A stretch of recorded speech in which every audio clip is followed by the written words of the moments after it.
to Britain and says with Russia preparing for a spring offensive in Ukraine, the world may have to wait for negotiations to occur. The Ukrainians know that this is going to come once the winter is over. And what we have to do is really to supply them with a maximum amount of support we can give to them. If at a certain stage it's necessary to sit down and talk with the Russians, yes, I have no doubt about it. But the crucial question is, has Putin understood that his imperialistic view, that he can occupy a country, that he will fail with that? And so far the Russians have not understood the lesson. Only if they do, he says, can negotiations ever begin with Moscow. With FSN Spotlight, I'm Simon Marks. To recap the top stories, the WHO says China's hospitals appear to be filling up as COVID-19 surges. The UK's health secretary reportedly wants to fast-track a pay rise for NHS workers to head off further strikes. Japan's approving new rules to allow nuclear plants to operate longer than the previous 60 years. And Football Australia's issued more bans over the violent pitch invasion during an A-League match. That's the latest feature story news. Ollie Barrett reporting. People are saying it could be a baby bump. Our senior celebrity correspondent, Tyler, is here. Tyler, you always have the inside dish. What's the deal? She looks like she got fat, so she might have a baby in her tummy. Oh? What else have you heard? I heard she has a boyfriend, and they have sex. That's right. You know, the Hollywood couple vacationed in Rome together just 2 months ago. They had a big hotel room, and I can tell you what they did in it. Spill it, Tyler. He put his in her. Hot. She is one lucky gal. And she's going crazy. Uh-oh, is stardom starting to wear on Emma? Yeah, she's crazy and dumb. She put a carrot in her. Whoa, do tell. Yeah, she said, oh, this carrot's like my boyfriend's. I'm gonna rub it all over my. I'm so gross. Then she ate it like Bugs Bunny. What a hot mess. Hey, Emma, get it together, girl. Tyler, you are breaking news as always. This is the Onion News Network.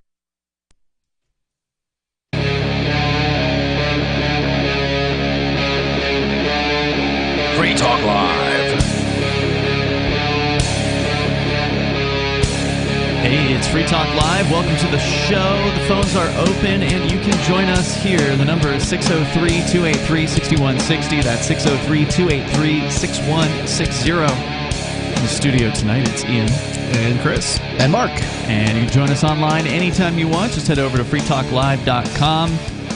Right now, of course, a lot of people in the United States are dealing with some pretty severe weather. It has been pretty crazy out there. In a lot of places, like negative 30 to negative 40 wind chills in some places, complete whiteouts on some highways, causing massive wrecks. And luckily, we here in New Hampshire, we're just getting a little bit of wind, getting some rain. Yep, and not too bad. And it was warm today. It was in the 50s. Yeah. Well, didn't it get up to 60? I heard it got up to 60. I don't know. I wasn't outside most of the day. I don't know where the warm weather's coming from. It seems like the weather was moving in from the sort of like sucked it up from down south. Yeah, south and west, but deposited it here. And down south, it's below freezing. And really, Bonnie was just talking to her parents. Where's the weather coming from? Was it? Well, like it's the like ocean or something. I don't know. Maybe it's like coming down from Canada. I haven't looked at the forecast, but that's just what's happening. Bonnie talked to her parents. They live in northern central Alabama or something, and they're below freezing tonight, like 9 degrees or something like that. So it's cold outside, but it ain't that cold. It's a weird storm. Well, you want to hear weird? Our hometown of Sarasota is a high of 74 today and a low of 38. That's right. Yeah, I heard. I mean, that's an incredible move for Florida. Yeah, well, just Florida, period. Sure. But those kind of numbers are amazing in a day. We're going to have a big swing today too. I think it was high, like you said, maybe up scraping 60. Low tonight's supposed to be below, like, I don't know, 12 or something. Negative, like that. Definitely below like negative 10 or 20 or something. I didn't see Today's that. the last full day for me in New Hampshire. Yeah, it's a high of like 50 degrees today, and the high tomorrow.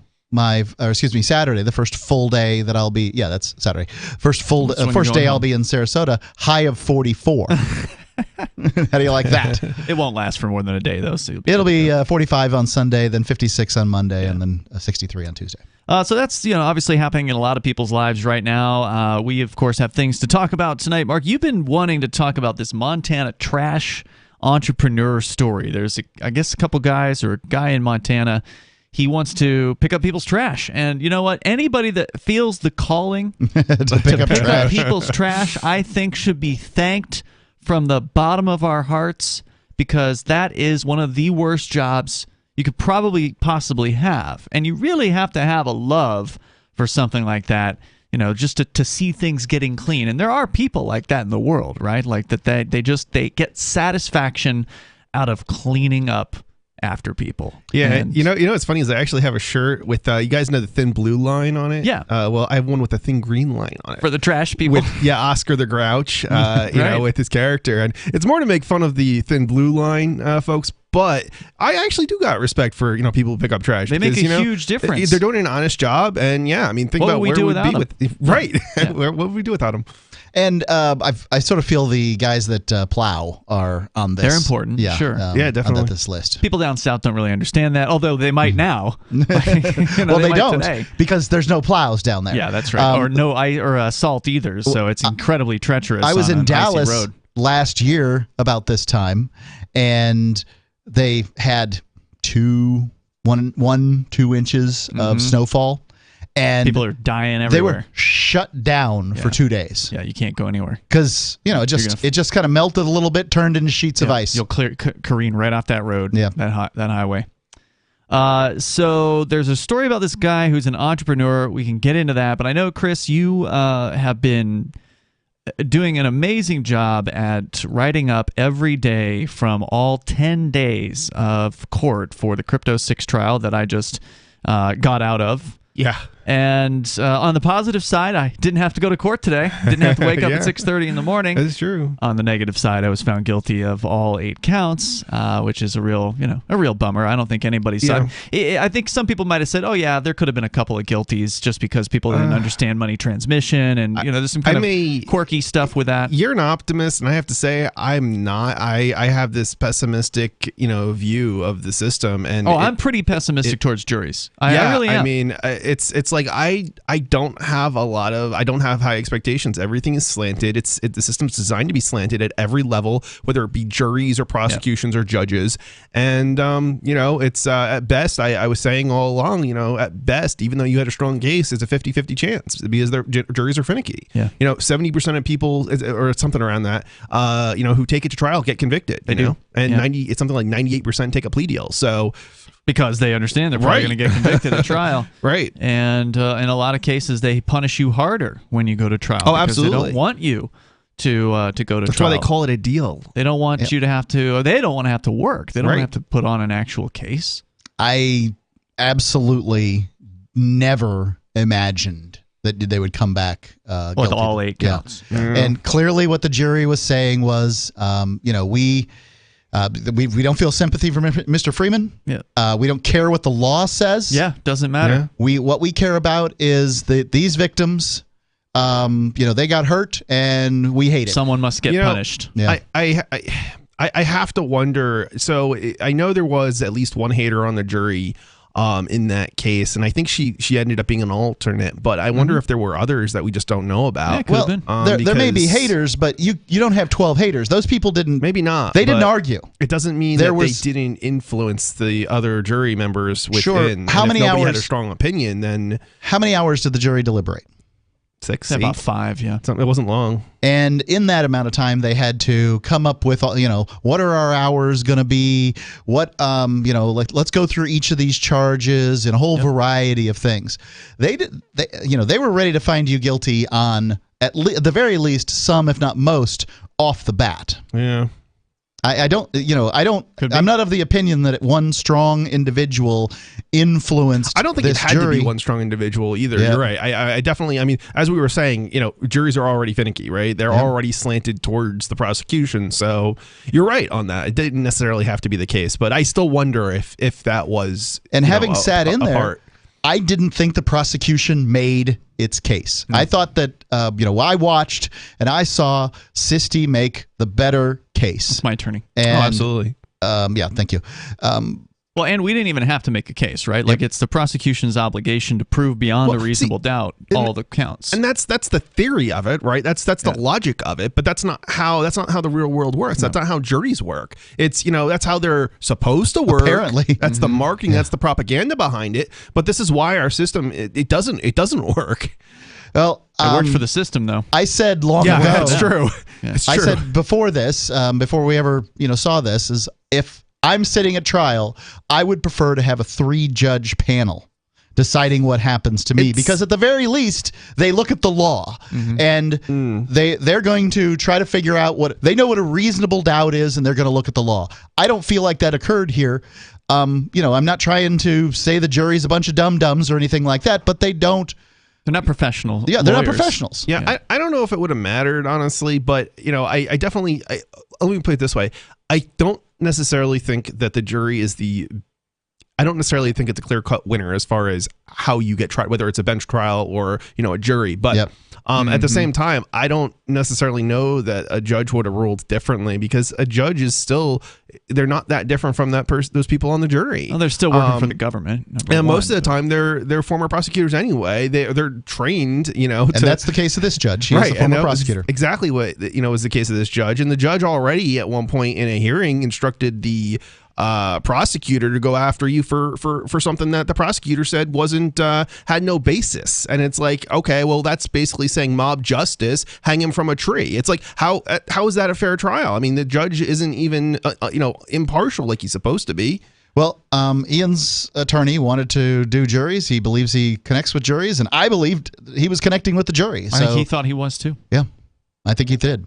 Yeah, it would be interesting to find out what happened in that jury room. Of course, the only way You'll that never could be know. done. Well, in theory, you could reach out to jurors. I mean, I can't because there's certain rules about that. But lawyers could. I mean, that's the thing that can and does happen with defense attorneys is they do reach out to jurors. And, what happened there? And sometimes they talk, sometimes they don't.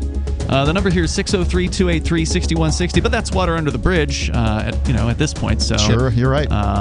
Anyway, Chris, you were there for every single day of this. You're certainly welcome to have more commentary here in moments. Yeah, sure. Or we can bring up, you can bring up anything on Free Talk Live. So the protection of life, liberty, and property is what the Free State Project is all about. But it's an effort to move 20,000 people who understand. It's about demonstrating to the entire country that, we can have a free market, a truly free market. Making it just a freer, great place to live.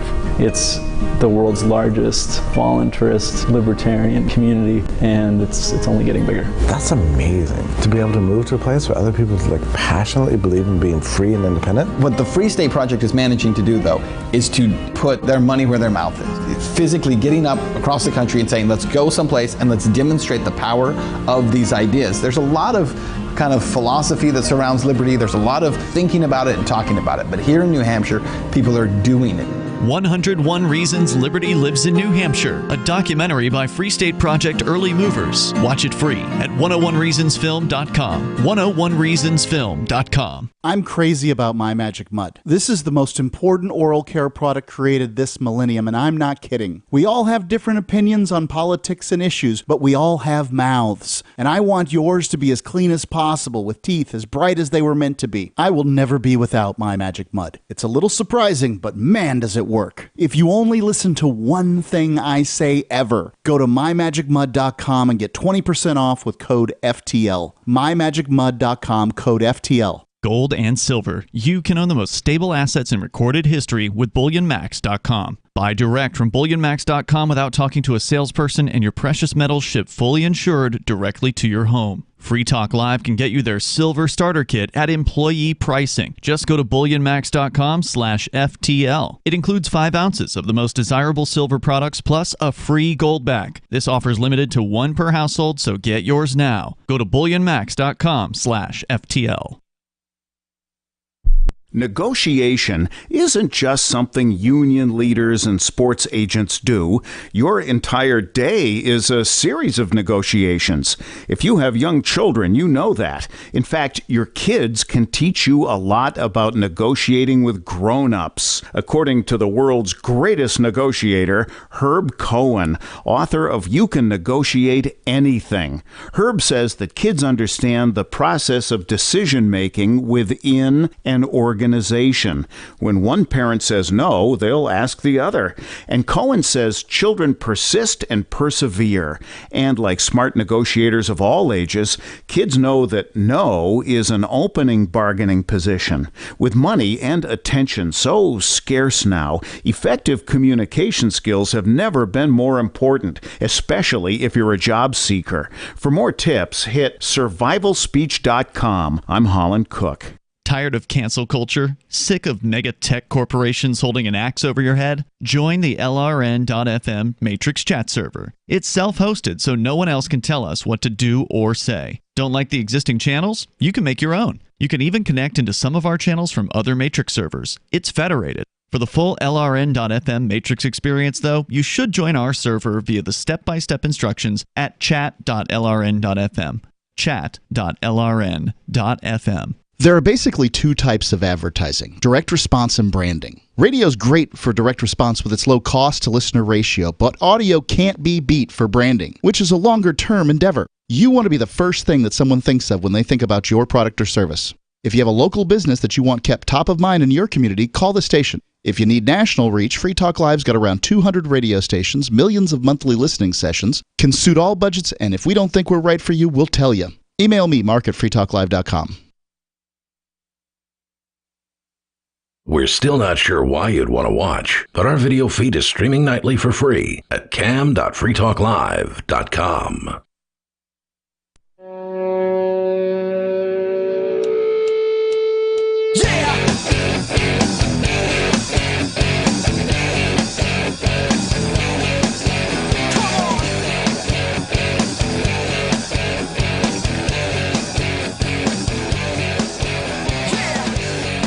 It is Free Talk Live, and you can join us here. The number is 603-283-6160. That's 603-283-6160. Santa Claus came early this year. Captain Kickass just stopped into the studio here. It's a fat man with a beard. And he slays. Yes, indeed. That's a good one. I brought us. Thank you. It absolutely wasn't mine. He brought me a mini mint chocolate bomb tonight, so I'll get to I try know that how you like free food. Later on. What'd you guys get? Mine looks like the peanut butter. Mine looks like the peanut butter chocolate. His is a peanut butter one. There was a raspberry chocolate. Oh, wait a minute. Yeah, chocolate peanut butter. Yeah, jumbo chocolate peanut butter. You know, you just can't, like the diets, you got to let them go until holiday season, you mean? December 25th or 26th. I feel like, there's too many good tasting things that come around. And right, you can't turn it down. You can lose weight the rest of the year. I'm, constantly attempting to lose weight. I shudder to think, if I might be up to a full 190 by the time I get back to the house. You don't really have to worry about it till, the nice weather comes around in New Hampshire anyway. So he doesn't live here. No. That's true. You got to be good all year round. That's the point. That's the best way to do it. So it's Ian, Chris, and Mark here in the studio tonight. It'll be Mark's last night for the moment.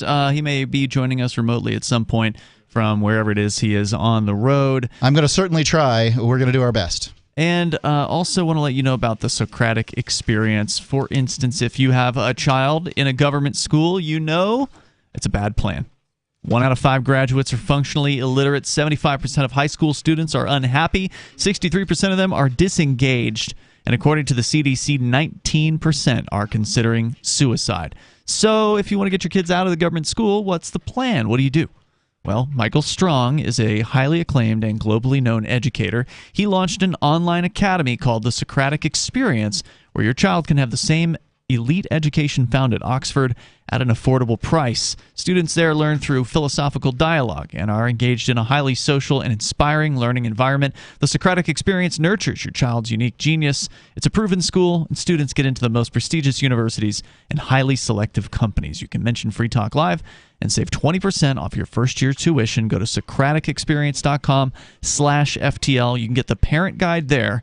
That's SocraticExperience.com/FTL, and you save 20%. Class space is limited. It's SocraticExperience.com/FTL. We were kind of doing more recap on the Crypto 6 trial. Chris, you were there for all 10 of the days in court. That things looked good. Actually, it was 11 days because I came out to the verdict as well. Sure, that's true. Although I actually missed the verdict part, except I got you coming out. That's okay. Yeah. The verdict was the least interesting part, or the most disappointing part, I guess, of the entire trial. It was a good part to miss, right? It was pretty shocking. I think everybody in there was pretty surprised by it.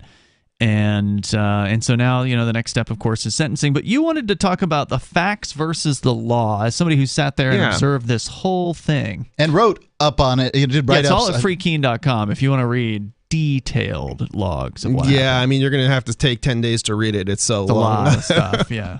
But so,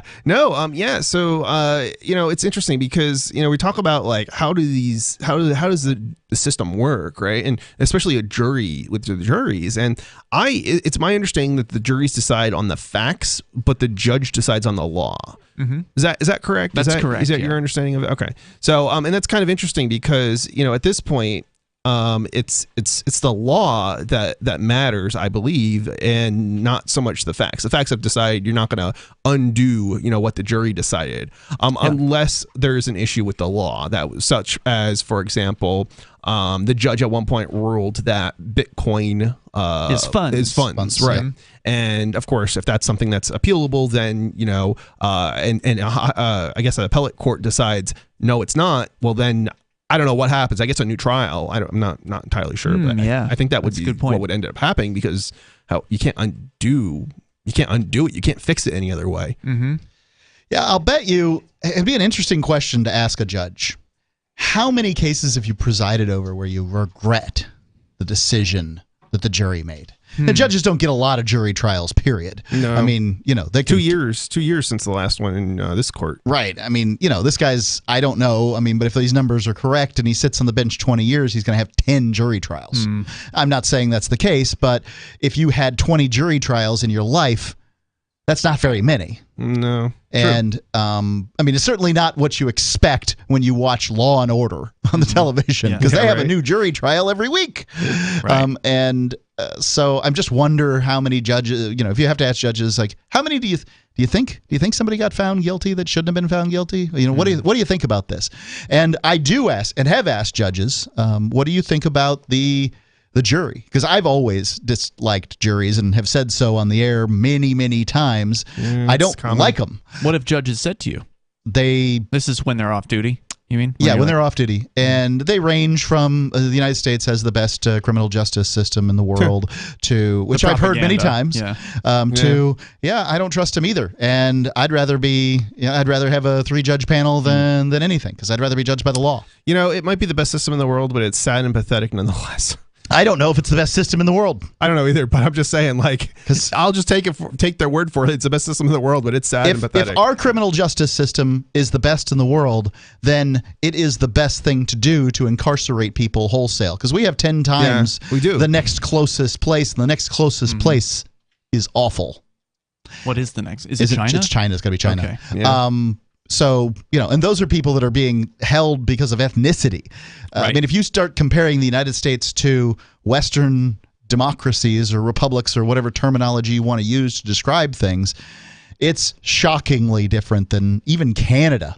And Canada, you can't make much of an argument that Canada's too different than the United States. You're talking about almost entirely the same geography. Canada is pretty bad. I mean, some of the stuff that I've seen them do is just shocking. I'm just saying how many people are incarcerated versus population. Yeah, I understand that. But they have some pretty shocking stuff that they do with... that reminds me, I have something about a shocking story about Canada. I'll see if I can pull it up. It won't shock me much. I can't even come up with exactly what I'm thinking right now as far as what was shocking that I'm thinking of. But yeah, it definitely they've got crazy gun restrictions now in Canada. I mean, they've always had some pretty bad gun rules compared to the United States, and it got worse recently. And then just also more recently, they've banned single-use plastics nationwide in Canada.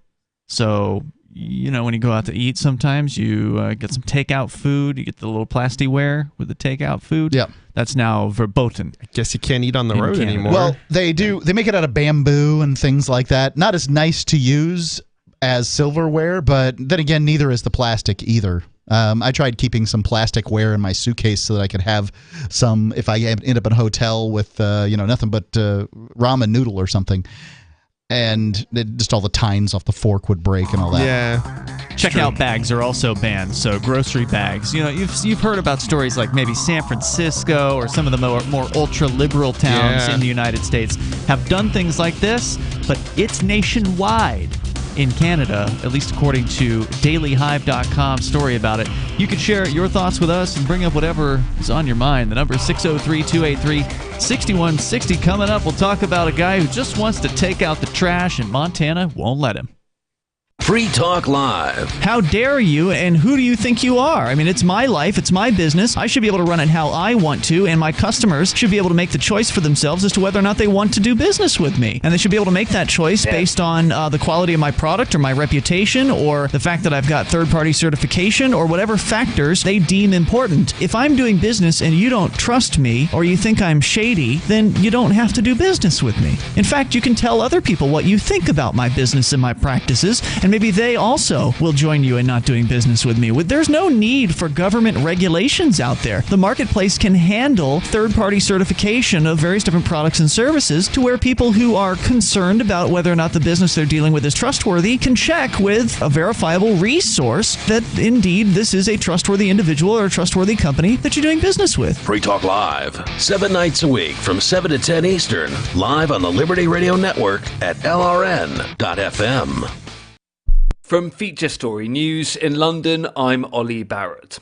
The World Health Organization says China's hospitals appear to be filling up as a latest surge of COVID-19 gathers pace.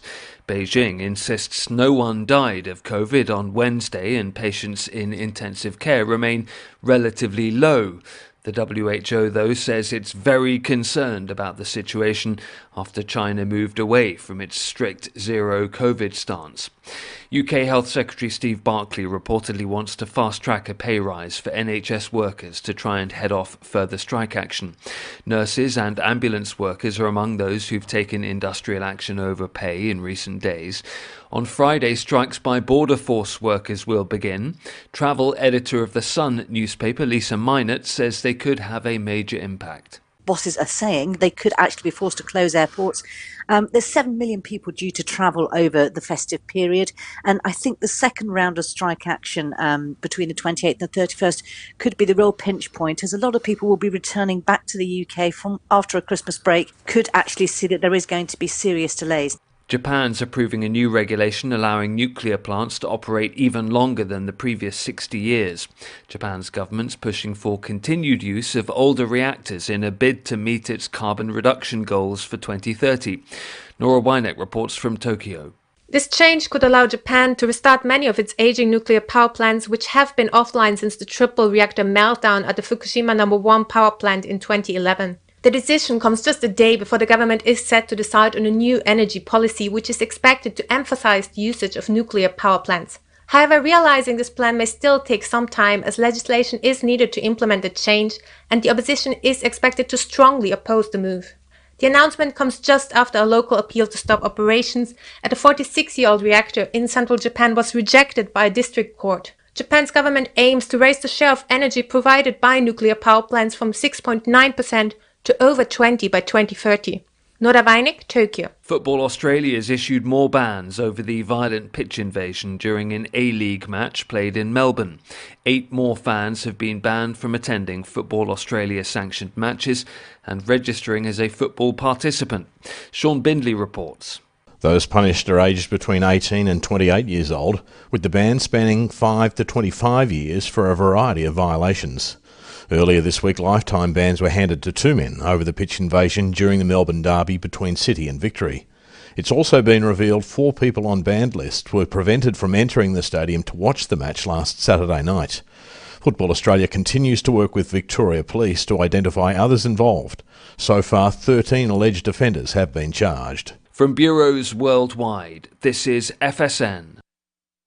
You can help spread the ideas of liberty with our Patreon for just $5 per month at amps.freetalklive.com.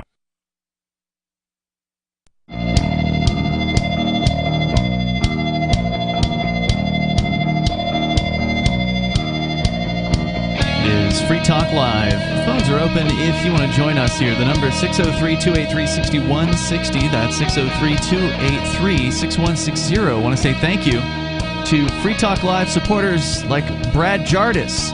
Brad, a longtime listener of Free Talk Live. Thanks, Brad. Is a silver level supporter of our AMPS program. AMPS stands for Advertise, Market, Promote, and Support.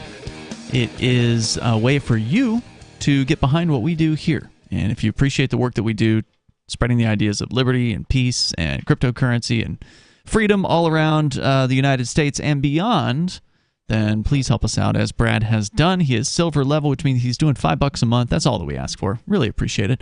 It's at amps.freetalklive.com. That's amps.freetalklive.com. It's Ian, Chris, and Mark here in the studio tonight. Before we get to the trash entrepreneur, Chris, did you have any other observations, anything else that you want to share from what was ultimately a frustrating decision by the jury this week?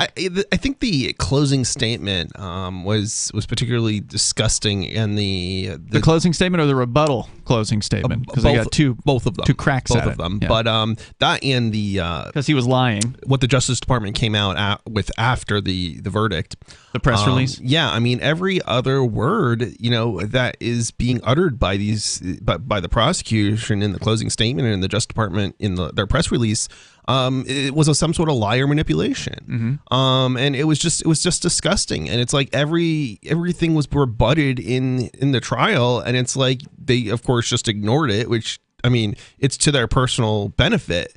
And it was just disgusting. Well, they're trying to make Bitcoin look dangerous, right? They're trying to make Bitcoin look bad, and that, it's legal. It's legal to buy and sell Bitcoin. You just have to do it the way the government says so. It's even worse than that, because they're trying to say that because you used Bitcoin or sold Bitcoin and it was anonymous when it wasn't, in fact, which is one of the things that drives me nuts. He kept saying it's anonymous, and it's like, well, hold on a second. You, especially in relation to the scams, which is what they're talking about, you actually ID'd these people. It was the church of the policy of the church to ID these people. So how can you say it was anonymous Bitcoin? It wasn't anonymous Bitcoin. Yeah, well, I mean, Bitcoin is not anonymous per se. It's pseudonymous. Right, and they went from pseudo-anonymous to anonymous. They explained to the jury both terms, right, what pseudo-anonymous was versus anonymous, and then they go and call it anonymous. Yeah. It's like they're outright liars. Well, I will say this: their strategy worked. It did. It was successful. The other thing I wonder to myself when I think about buying Bitcoin and scams and these kind of things is how many people, like one thing that never got talked about in the trial by either side is, and Seth, what's his last name? A-Frame harped on this issue of, well, Ian was charging so much more than the exchanges charge. Oh my God! Now, I mean, I agree with you. It's a different system, right? It doesn't make a difference. It's like comparing a car dealer to a used car sales place. It's completely different businesses. But hold on. Sorry. The question I have is, how many people using a Coinbase account are getting scammed or are scammers? I don't know the answer. But what is the advantage to buying on local Bitcoins that there isn't on Coinbase? Because I've used these exchanges in the past, and I can say that if you put Bitcoin in and sell it for USD, you get your money. And I can't imagine it's that much different in in the circumstance, because all that would happen is this little old lady takes a picture and sends it her passport and does all the things that you asked her to do, right? Mm-hmm. Okay, so nothing really was different there. You're talking about as compared to signing up for Coinbase? Right. If she's signing up for Coinbase, she takes a picture, she's does the whole shebang, and then Romeo, over the Nigerian Romeo or whatever the situation is, he tells her, okay, now wire transfer your money to this account. Is Coinbase going to stop her? Because I haven't seen anything like that happen. The banks didn't stop. No, and with the it's not like it wasn't like the banks were actually regulated, unlike the church. The banks are filling out all the forms, and they didn't stop these old ladies. And the church did the KYC, that the banks did, and they all, if not more so, right. And the church did more than the banks did because unlike the banks never called these little old ladies. Ian did, the church did, and I don't think Coinbase would call them either. Hold on, the little old ladies were in front of the bankers. Like they actually were in. Right. They had to talk to these old ladies, and they let these wires through. Now, there were a few instances usually it was after these old ladies had sent, $200,000 or whatever, that a bank would say, all right, we're shutting down your account. And then they just go and they'd open another account at the behest of the scam artist. And they did, right? In many cases, these ladies, in a couple of cases of people who testified, they opened several accounts just like you did and ran into the same problems that you did. And they were essentially doing what you did, except they didn't try to follow the law in any way. And for whatever reason, that made them, in some way sympathetic to the jury, whereas you, not so much. So my question is once you send in your wire transfers to Coinbase, you turn your money into BTC, like the scammer asks, then you wire it out to you send out your BTC to an address. It has to be the scammer's address, a confirmed address, right? It has to be a confirmed address. What does that mean, confirmed address? I don't know precisely, but I can tell you that it's only one address that I send out things on an exchange. You can put a new address in, and you can do it later, but it has to go through a process of some sort. So the scammer knows the government knows what particular address it was sent to, because Coinbase can say, and then they know that too with local bitcoins. They know that with local bitcoins. They know it with your stuff. I mean, I don't see anything different. I would only imagine that Coinbase and I don't want to single out Coinbase here, Kraken, the major exchanges in the United States are all being used for scams. Of course they are, but they're registered, so it's totally fine. There are a couple differences, I think, between local bitcoins and the church and something like Kraken. One, Kraken's got the volume, right? These actual Bitcoin exchanges have the volume, so their fees can be lower, right? Sellers on local Bitcoin, they're gonna have a little bit higher fees, right? But there's also there's another aspect of it too, potentially, and that is potentially a little bit of privacy or a little bit of more privacy. However, that wasn't the case with the church, because the church was doing the same process that the banks do and the same process that Kraken did. So it at least wasn't the case for when somebody was using local Bitcoin to purchase crypto from the Shire Free Church. And that's what I don't understand about this is why do people want to use local Bitcoin if there's no fundamental difference between the exchange and... I would say it's a convenience factor in a lot of cases, because you cannot go and deposit cash in Kraken's bank account. And there's a lot of people that are selling Bitcoin for cash deposits on local Bitcoins. There's also other options for buying things on local Bitcoins, like you can go and buy a gift card or something like that. I know it's one of those higher risk things, but there are lower risk and higher risk ways to buy on local Bitcoins. And there's a whole wide range of different options that you just don't have when it comes to a Bitcoin exchange. All you can do there is wire in money, and that's it. Well, you were doing the low risk way, which is, I think, amusing that somehow, you get brought up on charges for doing the low risk thing. You were doing the low risk thing, but you got scammed and had to deal with scammers on multiple occasions. Yeah. I was a victim and of a lot more occasions than you knew, in fact. Yep. And that didn't matter. Yeah, I guess it didn't matter. Yep. I can only imagine that anybody who tries anything higher risk is just ripped off every time. Yeah, there's a lot of there are some scam artists on local Bitcoins. Though, as I said in my my testimony, it's probably 1% of the transactions that I had. Most of them were people that just wanted to get some Bitcoin, and that's probably because of the KYC you were doing, the extra steps that you were taking in order to. It ran a lot of scammers off. Right. Yeah. Like, why would I want to? If I was a scammer, why would I want to? Go jump through all these hoops and risk not getting my Bitcoin anyway. I don't know what percentage it was. If it was, I don't know what acceptable level it would be for wires. I don't know. For scammers. I don't know what the acceptable level is. Would the jury have said, you're a bad man if you worked with, people and it was 10% scammers? 15? 20? 25? I don't know what the unacceptable level of scammers is. Well, apparently it's about 1% because that's all they got shown in this. That's all they showed or proved, yeah. Yeah, in this situation. During the trial, the number here is 603-283-6160. That's 603-283-6160. You can bring up whatever you want. And one thing's for sure, having a government permission slip would not have changed the number of scammers that were trying to take advantage. There's more coming up here. This is Free Talk Live. I've been told no in many different ways. I give you an order and you're going to obey it. George, you can go this way. You can do that and you have to leave here. You cannot bring signs into the rally. Walk with me. Well, I'm comfortable here, actually. Whoa. Hey. Who do you think you are? Excuse me. There is no video and audio allowed in this office. No, I have work today. You ain't going to make it. Wait on the calendar. Now. Wait a minute. Whoa. Hey! Oh my God! Unbelievable! Why are you running from me? Because you're scared me.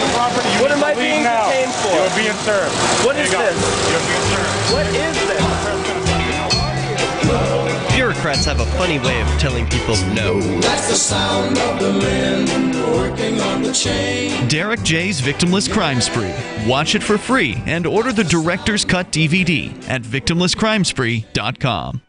Looking for a great real estate investment? Consider New Hampshire, which is ground zero for the Liberty Movement. Your first call should be to Mark Worden from Porcupine Real Estate. He's more than just a real estate agent. He's your New Hampshire concierge. Where are the best places to live? Do you want farm, city, the burbs, or forest? Do you want a duplex or multifamily building so that renters pay your mortgage? There are homes in all price ranges in New Hampshire, and Mark can help with financing too. Invest in Liberty and property. Mark Worden can help. PorcupineRealEstate.com. If you want to know the latest about Free Talk Live before we go on the air, all you need to decide is how you want it delivered. It's your choice. Visit news.freetalklive.com to receive our usually weekly news updates by email. Plus, we have a Twitter account at twitter.freetalklive.com, and you can follow us on the decentralized Mastodon platform at toot.freetalklive.com. So please follow us at toot.freetalklive.com and sign up for our emails at news.freetalklive.com.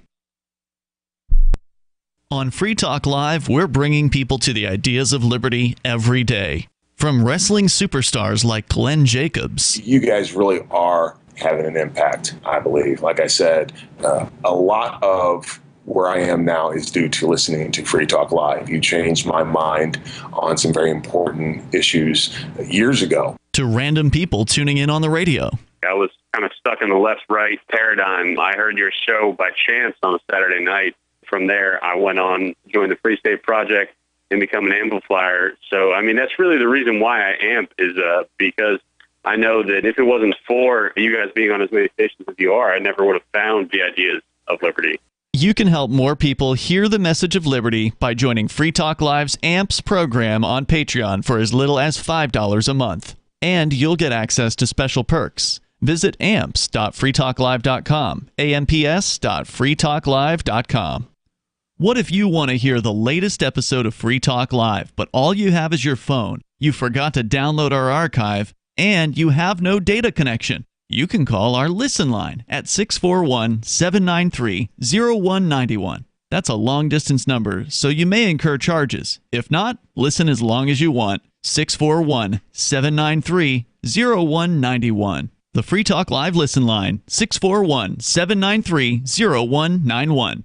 Have you had enough of the big-name web hosting services that are long on promises but short on bleeding-edge features, uptime, and customer service?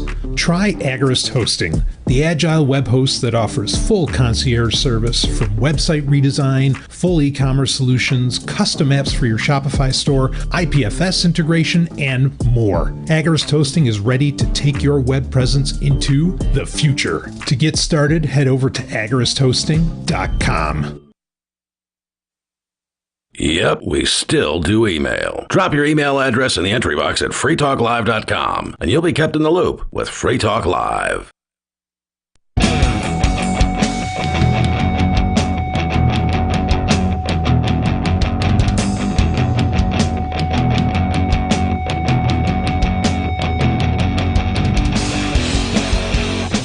It is Free Talk Live. You can bring up whatever you want here. The number is 603-283-6160. That's 603-283-6160. Here tonight, it's Ian.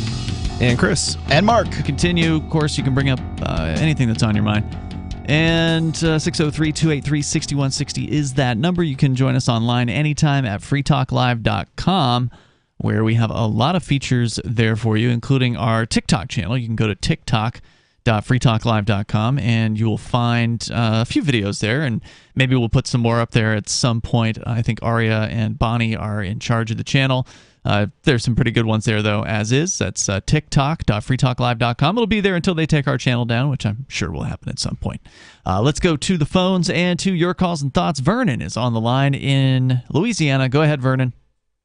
So I had a couple of questions about the trial now that it's over, and I can stay on or take them off the air. So one, were you happy with how you were represented by your attorney? Two, do you plan on getting a new attorney for your appeal? And three, do you feel like if you do an appeal, do you feel like you're going to take a different approach with your defense, or do you feel like the defense that you have used, the topic of your defense, do you feel like... Okay. So I get what your question is, and the way appeals work is you can only appeal on questions of law. So you don't get to just take another crack at the case or whatever. You don't have an alternative theory, or you don't get to re-argue your existing theory. You're not trying to convince the appeal judges. This is my understanding of how this works. Yeah. You're not trying to convince the appeal judges that the jury was, mistaken per se or whatever.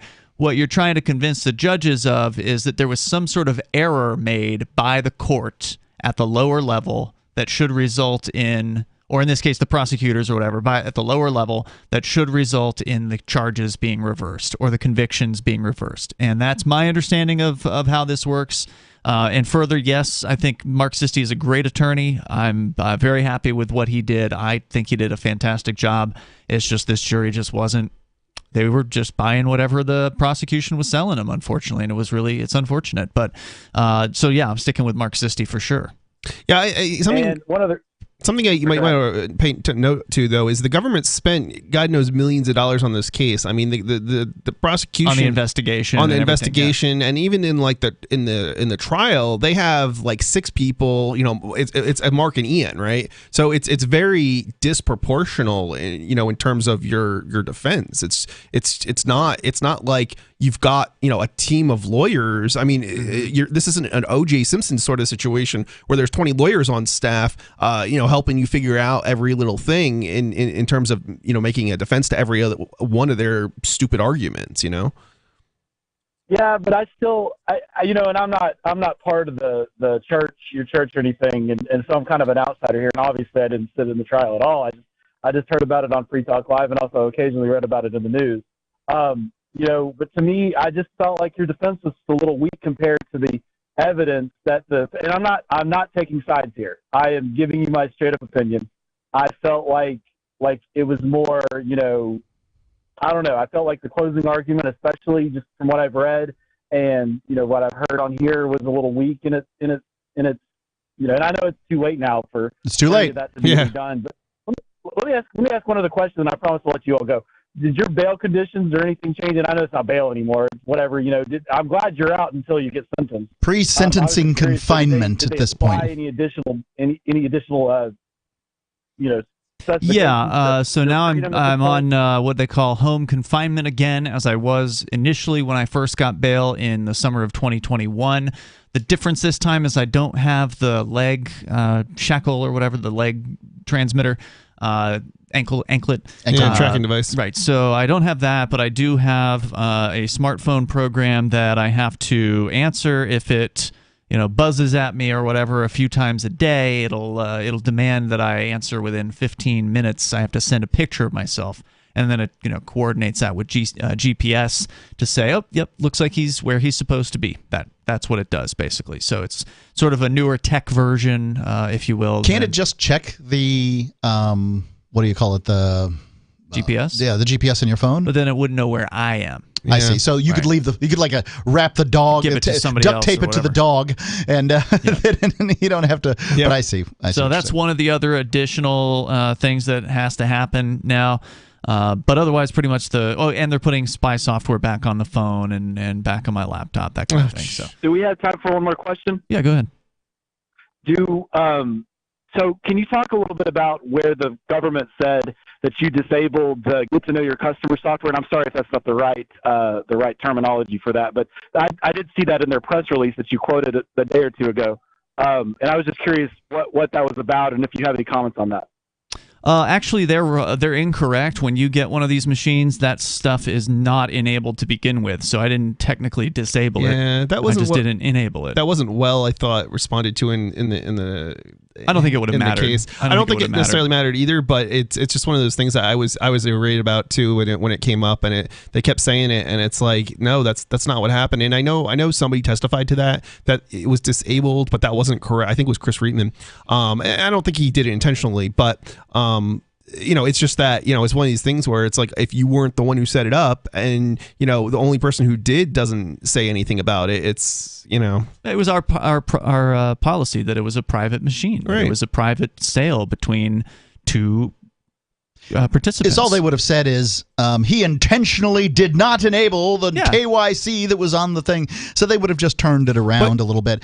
I think that the Cupid doll here, the winning prize in this is, what is there to learn from this, and how can we grow as people from what occurred? Because we can either continue to think the way we did beforehand and continue to get the results that we got, or we can take whatever instruction we got from this situation and get something new. It's up to you. I think that's assuming that we didn't know what we were getting into in the first place, or Ian didn't know what he was getting into in the first place. Did you know you're getting into up to 20 years in prison? No, I thought that this was going to be a money transmitter charge, and that's about it. I really didn't think that there would be, I knew they were going to try a money laundering, but I figured, I told the guy no, so I didn't think that would actually end up happening. And I certainly didn't think, right? I certainly didn't think that I would get convicted of it. Right. I told the guy no when he said he was a heroin dealer, but they convicted me of it anyway because they can. Did the local paper and up there say that you may only get 8 years though, or did I misread that? I don't know where all the numbers are coming from. All I know is I heard the prosecutor say 240 months when the judge asked him. Yeah, 8 years was from the prosecutor outside the courtroom that he said to the Sentinel. So, oh, really? At least 8 years is what he said. Oh, at least 8 years. So the 240 that you were referring to was points. The federal system works based on points. Well, Sissy said that was months, 240 months. Okay. So I think that's what maybe the maximum would be, which would be 20 years, which is the maximum of one of the money laundering counts. And then, of course, other charges would be consecutive, concurrent in that case. Is there any other sort of forfeiture or anything that may come with sentencing? You better believe it. Yeah, they took a ton of gold and silver and Bitcoin as well. So I'm sure they're going to want to forfeit as much of that as they can possibly get. They're gonna try and say that it was. I'm trying to think how they would phrase it in the legal system, but it's something effectively. They're going to say it was mixed assets. So or proceeds from crime is what they'll say. No, because some of that stuff was obviously predating any of the any of the crimes accused of. They'll liquidate it in order to settle up whatever the fines are that are. That could be true too. That are assessed. But anyway. But they'll also say it was mixed, right? It was in the same safe. Therefore, they can. The way the law is, it's like they can just assume it was all proceeds of crime. It's kind of messed up, but that's how that works. Thank you, Vernon, for the call tonight. I appreciate it. The number here, if you want to join the show, 603-283-6160 is the number. That's 603-283-6160. In other court-related news, Victor Bout is out. He is the guy that the Russians traded Brittany Griner for, the basketball player who they had arrested for possession of cannabis some number of months ago, earlier this year, I believe it was. And they got a hell of a trade deal where they got back the Lord of War. That's the movie starring Nicolas Cage that was supposedly based on his life. His name again, Victor Bout. Spent 14 years in a U.S. prison on a sentence that, let's see, he was arrested in 2008, extradited to the U.S. in 2010, and then went to trial in 2011, was supposed to get out of jail in 2029. So his sentence was just barely over the 20 years that they're saying that I could receive, and he was convicted of terrorism. So that seems really fair, right? I did finally look it up. Brittany Griner apparently is working with the Phoenix Mercury. That's the team she's on? Yeah, there you go. There's more coming up here if you want to share your thoughts. Victor Boot is back in Russia, and he did his first interview. We can talk about it. The Free State Project has reached its goal of 20,000 liberty lovers who've pledged to move to New Hampshire and get active to achieve liberty in our lifetime. Perhaps you're trying to figure out what part of New Hampshire should be your destination. If so, consider Keene. You'll find more than 150 reasons to move to Keene at move.freekeene.com. Keene is famous for its historic, publicity-generating activism, as well as being the liberty media capital of the world. It's home to freekeene.com, New Hampshire's destination for liberty activism, news, and opinion. For years, we've been compiling over 150 reasons to move to Keene at move.freekeene.com, where you'll learn about some of what's happening here and what makes Keene a great place to live. If you love liberty, you'll probably enjoy anywhere you end up in the Shire. But do your due diligence first. Please visit move.freekeene.com for the full list of over 150 reasons to move to Keene. That's move.freekeene.com. So you've signed the Shire Society Declaration and are planning your move to New Hampshire to be around more liberty-oriented people. Next, sign up for the Shire Society Forum at forum.shiresociety.com. There are a bunch of people there who are already in the Shire, and they want to meet you. If you're already in the Shire physically, you should also come by the forums. Remember, not everyone uses Facebook. New people are signing up for the Shire Society Forum every month, so drop in and say hello at forum.shiresociety.com. Tired of cancel culture? Sick of mega tech corporations holding an axe over your head? Join the LRN.FM Matrix chat server. It's self-hosted, so no one else can tell us what to do or say. Don't like the existing channels? You can make your own. You can even connect into some of our channels from other Matrix servers. It's federated. For the full LRN.FM Matrix experience, though, you should join our server via the step-by-step instructions at chat.lrn.fm. Chat.lrn.fm. You're listening to the live edition of Free Talk Live. Hour number 2 is next, after the news, here on the Liberty Radio Network at LRN.FM. From Feature Story News in London, I'm Ollie Barrett. The World Health Organization says China's hospitals appear to be filling up as a latest surge of COVID-19 gathers pace. Beijing insists no one died of COVID on Wednesday, and patients in intensive care remain relatively low. The WHO, though, says it's very concerned about the situation after China moved away from its strict zero COVID stance. UK Health Secretary Steve Barclay reportedly wants to fast-track a pay rise for NHS workers to try and head off further strike action. Nurses and ambulance workers are among those who've taken industrial action over pay in recent days. On Friday, strikes by Border Force workers will begin. Travel editor of The Sun newspaper, Lisa Minot, says they could have a major impact. Bosses are saying they could actually be forced to close airports. There's 7 million people due to travel over the festive period, and I think the second round of strike action between the 28th and the 31st could be the real pinch point, as a lot of people will be returning back to the UK from after a Christmas break, could actually see that there is going to be serious delays. Japan's approving a new regulation allowing nuclear plants to operate even longer than the previous 60 years. Japan's government's pushing for continued use of older reactors in a bid to meet its carbon reduction goals for 2030. Nora Weineck reports from Tokyo. This change could allow Japan to restart many of its aging nuclear power plants, which have been offline since the triple reactor meltdown at the Fukushima No. 1 power plant in 2011. The decision comes just a day before the government is set to decide on a new energy policy, which is expected to emphasize the usage of nuclear power plants. However, realizing this plan may still take some time, as legislation is needed to implement the change, and the opposition is expected to strongly oppose the move. The announcement comes just after a local appeal to stop operations at a 46-year-old reactor in central Japan was rejected by a district court. Japan's government aims to raise the share of energy provided by nuclear power plants from 6.9% to over 20% by 2030. Nora Weinig, Tokyo. Football Australia has issued more bans over the violent pitch invasion during an A-League match played in Melbourne. 8 more fans have been banned from attending Football Australia sanctioned matches and registering as a football participant.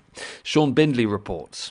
Those punished are aged between 18 and 28 years old, with the ban spanning 5 to 25 years for a variety of violations. Earlier this week, lifetime bans were handed to 2 men over the pitch invasion during the Melbourne derby between City and Victory.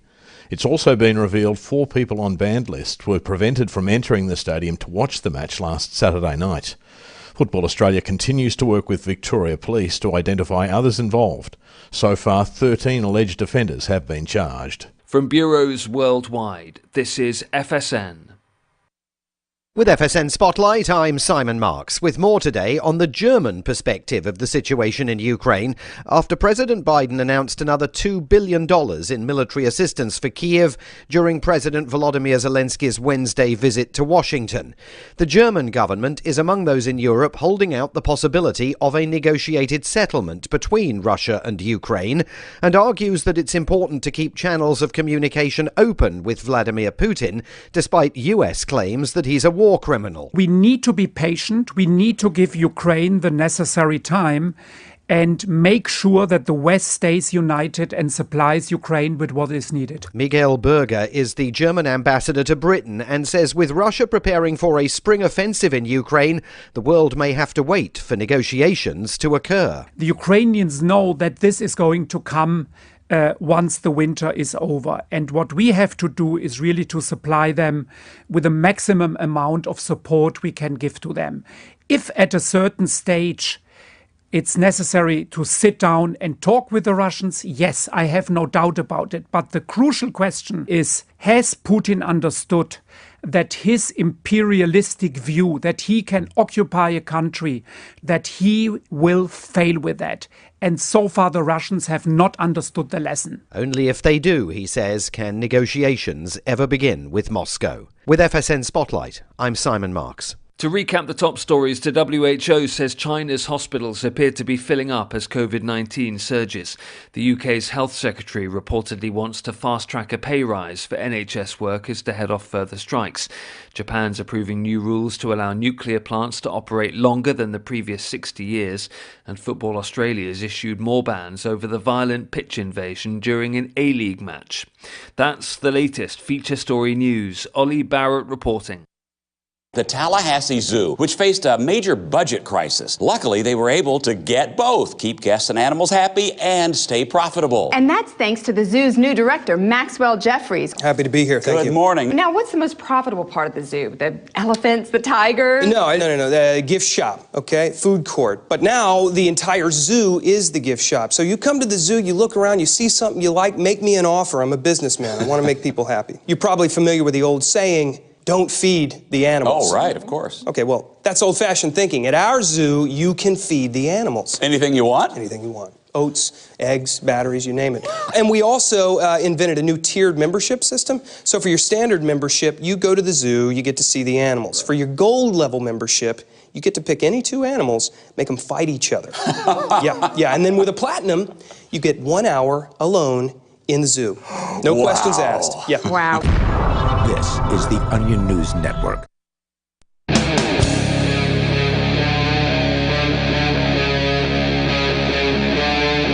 Free Talk Live.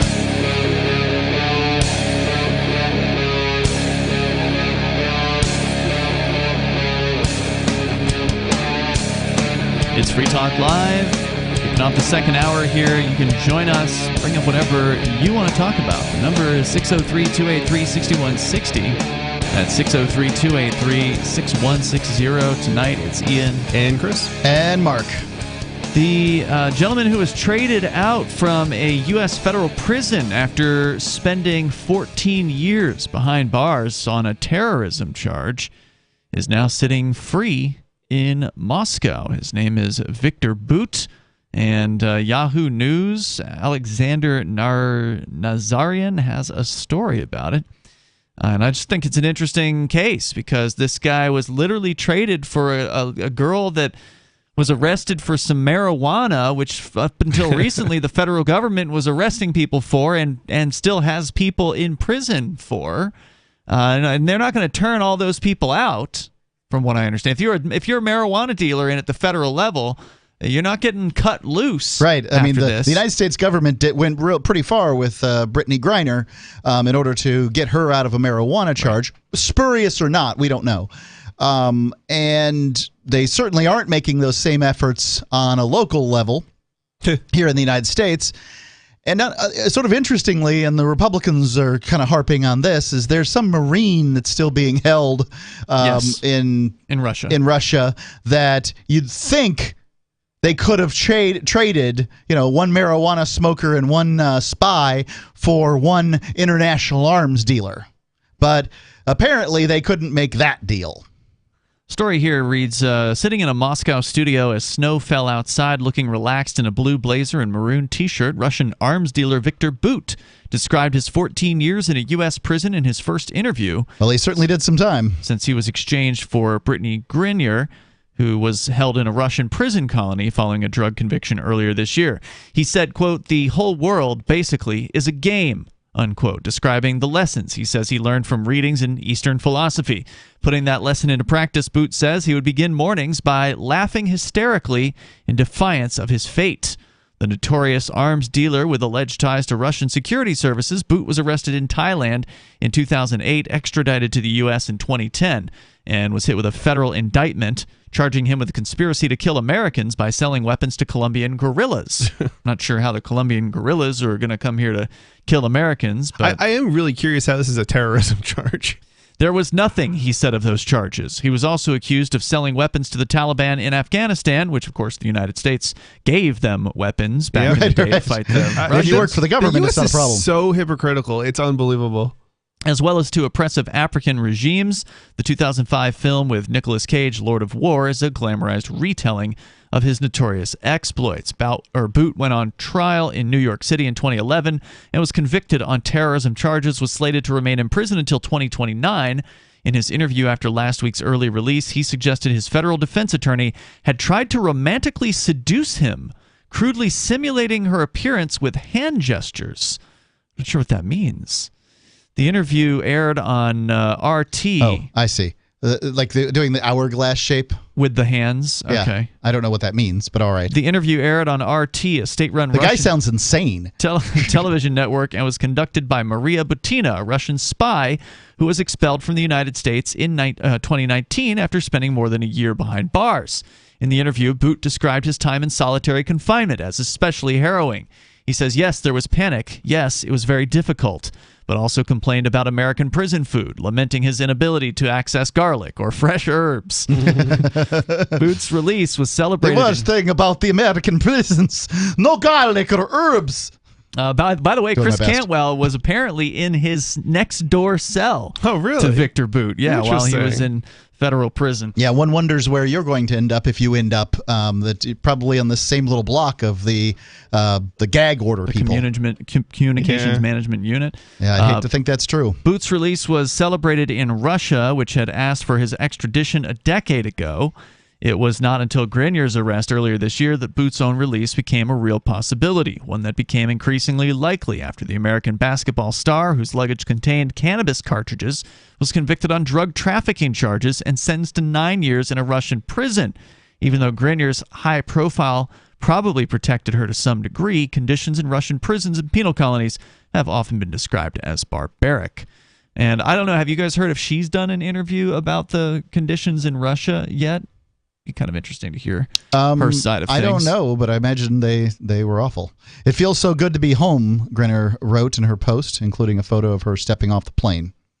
Hero of our time read a description of the RT interview posted on YouTube. In that interview, Bout was eager to play the role of national martyr. Quote, "Everything that happened to me now is happening to our country," he said, alluding to the international condemnation Russia has experienced since launching the invasion of Ukraine earlier this year. He said further, quote, "I'm proud that I'm Russian and Putin is our president. I honestly don't understand why we didn't do this earlier," he said of the unprovoked attack on Ukraine. I imagine he wants very much to kiss the ring. He also launched into a series of culture war attacks, not dissimilar from those made by Biden's critics on Fox News and elsewhere, saying, quote, "In America right now, there is reverse racism. To be a normal white person who wants a family, who wants children, who wants to love is very difficult," he said at one point. He also criticized efforts to find and prosecute organizers and perpetrators of the violent riot at the U.S. Capitol that sought to overturn the results of the 2020 presidential election. He said, "Look at what they did to the participants of the so-called armed insurrection on January 6th. Boot additionally made criticisms of transgender rights and criminal justice reform. Yet he also claimed he was at peace and harbored no bitterness. He said, "You have to learn to forgive." Okay. well, I think he's right about that. I think he's right about that. Yeah. It's I don't know exactly what some of those statements were that he was making in regards to some of those topics, but it sounds like some stuff I would agree with. He sounds like a crazy person and a demagogue to me. He may be. Yeah. I don't know. And psychopathic, I'm willing to go with that too.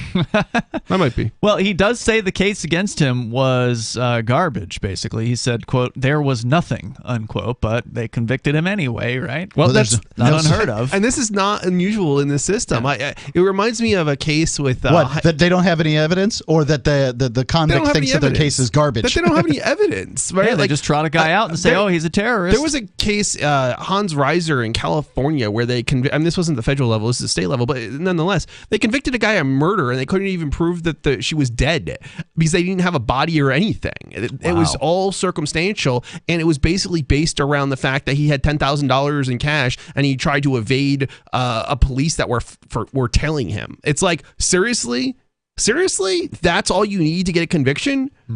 I mean, the guy did kill his wife, but they didn't have any evidence until after he was convicted. It's that sounds like good police work to me then. So there's the latest on Victor Boot. If you want to share your thoughts, the number here is 603-283-6160. Mark, you've had a story you've been wanting to talk about here for some number of days, and I think we're finally getting to it. The Montana entrepreneur, gentleman who wanted to take out the trash. He wanted to be a private trash collector, and apparently the state did not want that. What happened? From FEE, that's the Foundation for Economic Education, young Montana entrepreneur is being legally barred from hauling trash because established players don't want the competition. If it sounds crazy that established players get a say on who's allowed to compete with them, well, it should. That doesn't sound crazy. It sounds pretty standard. Yep. That's what licensing is. It's from Patrick Carroll. When Parker Noland launched his trash hauling business at the age of 20 in the summer of 2021, so he's still quite a young man, he was excited about the opportunities that lay before him. After taking out a loan from a local bank, the Montana native bought a truck and some dumpsters and got to work promoting his services. The business plan was simple. That's all you should have to do. Right? Right? You shouldn't have to go and ask some bureaucrat for permission to go and get a contract with somebody to take their garbage. The hardest thing should have been getting the loan. Right. The business plan was simple. He would deliver dumpsters to construction sites looking to get rid of debris and then transport the dumpsters to the county dump once they were full. Things quickly got complicated for Nolan, however. We're going to find out more about that, how it was complicated, by the licensing process, no doubt. If you want to share your thoughts with us, you can join us.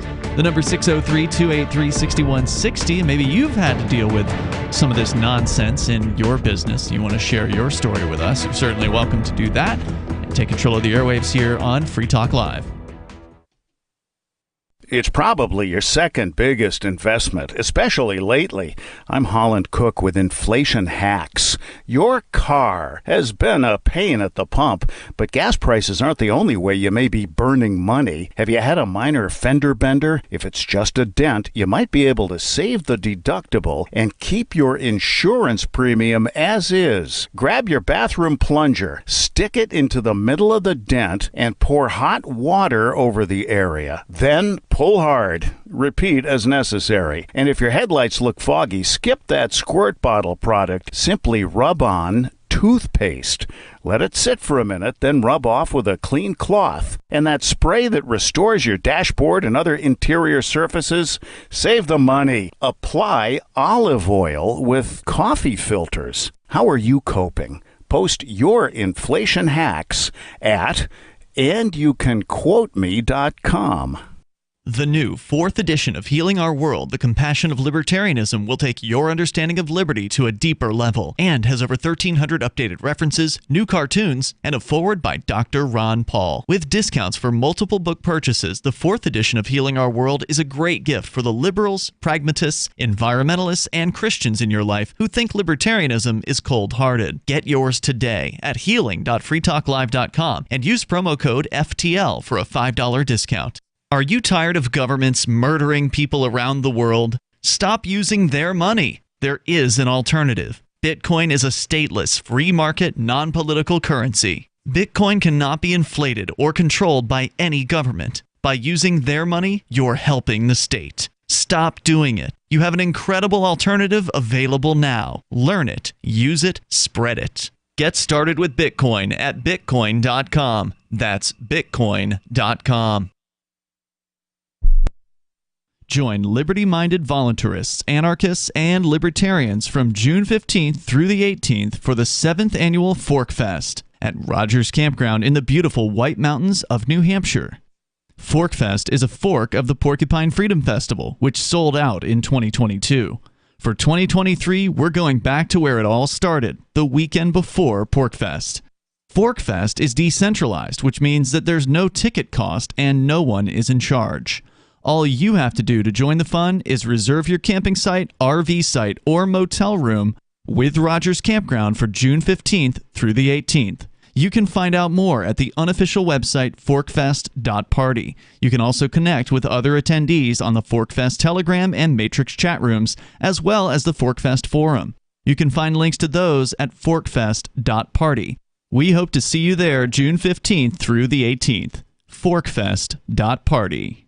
If you want to know the latest about Free Talk Live before we go on the air, all you need to decide is how you want it delivered. It's your choice. Visit news.freetalklive.com to receive our usually weekly news updates by email. Plus, we have a Twitter account at twitter.freetalklive.com, and you can follow us on the decentralized Mastodon platform at toot.freetalklive.com. So please follow us at toot.freetalklive.com and sign up for our emails at news.freetalklive.com. My name is Jacob Hornberger. I'm president of the Future of Freedom Foundation, which Congressman Ron Paul awarded for having an outstanding freedom website. Write us at fff@fff.org, and we'll send you a free 3-month subscription to our monthly journal of libertarian essays and our booklet, Economic Liberty in the Constitution, which George Mason University economics professor Walter Williams praised in a recent column. That's fff@fff.org. Got Telegram? You can follow our channel there and discuss show prep with other listeners at telegram.freetalklive.com.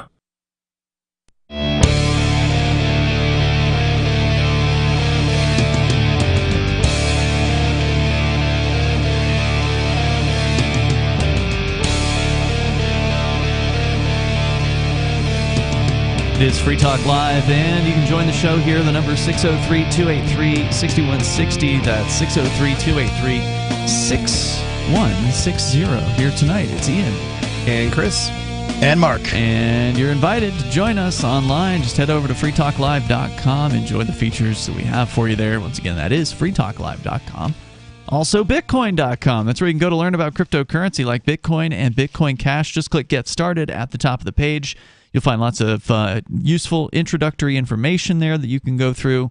If you're short on time, you can just watch that first video, and it'll take you about, 3 minutes, something like that. And you get some of the basic concepts down, which you really ought to do before you decide to get into purchasing some cryptocurrency, which you can also do through Bitcoin.com. Plus, they've got the news website, and apparently they also covered the Crypto 6 trial, by the way, there over at Bitcoin.com. And their news site, by the way, is news.bitcoin.com. So we're talking about this guy in Montana, young man, 20 years old. He buys his own garbage truck, which isn't easy to do at age 20 for most people. He what else did he buy? He bought a garbage truck and some dumpsters. Some dumpsters. And he was going to rent those dumpsters out, set them up on construction sites, and then just go pick them up from time to time, empty them out at the county dump or wherever, a city dump. And did he say what town this was in Montana? I don't know what the town is. I was just curious. I know I read this previously, but I don't remember what town we were talking about. Anyway, things got complicated quickly for Nolan, however.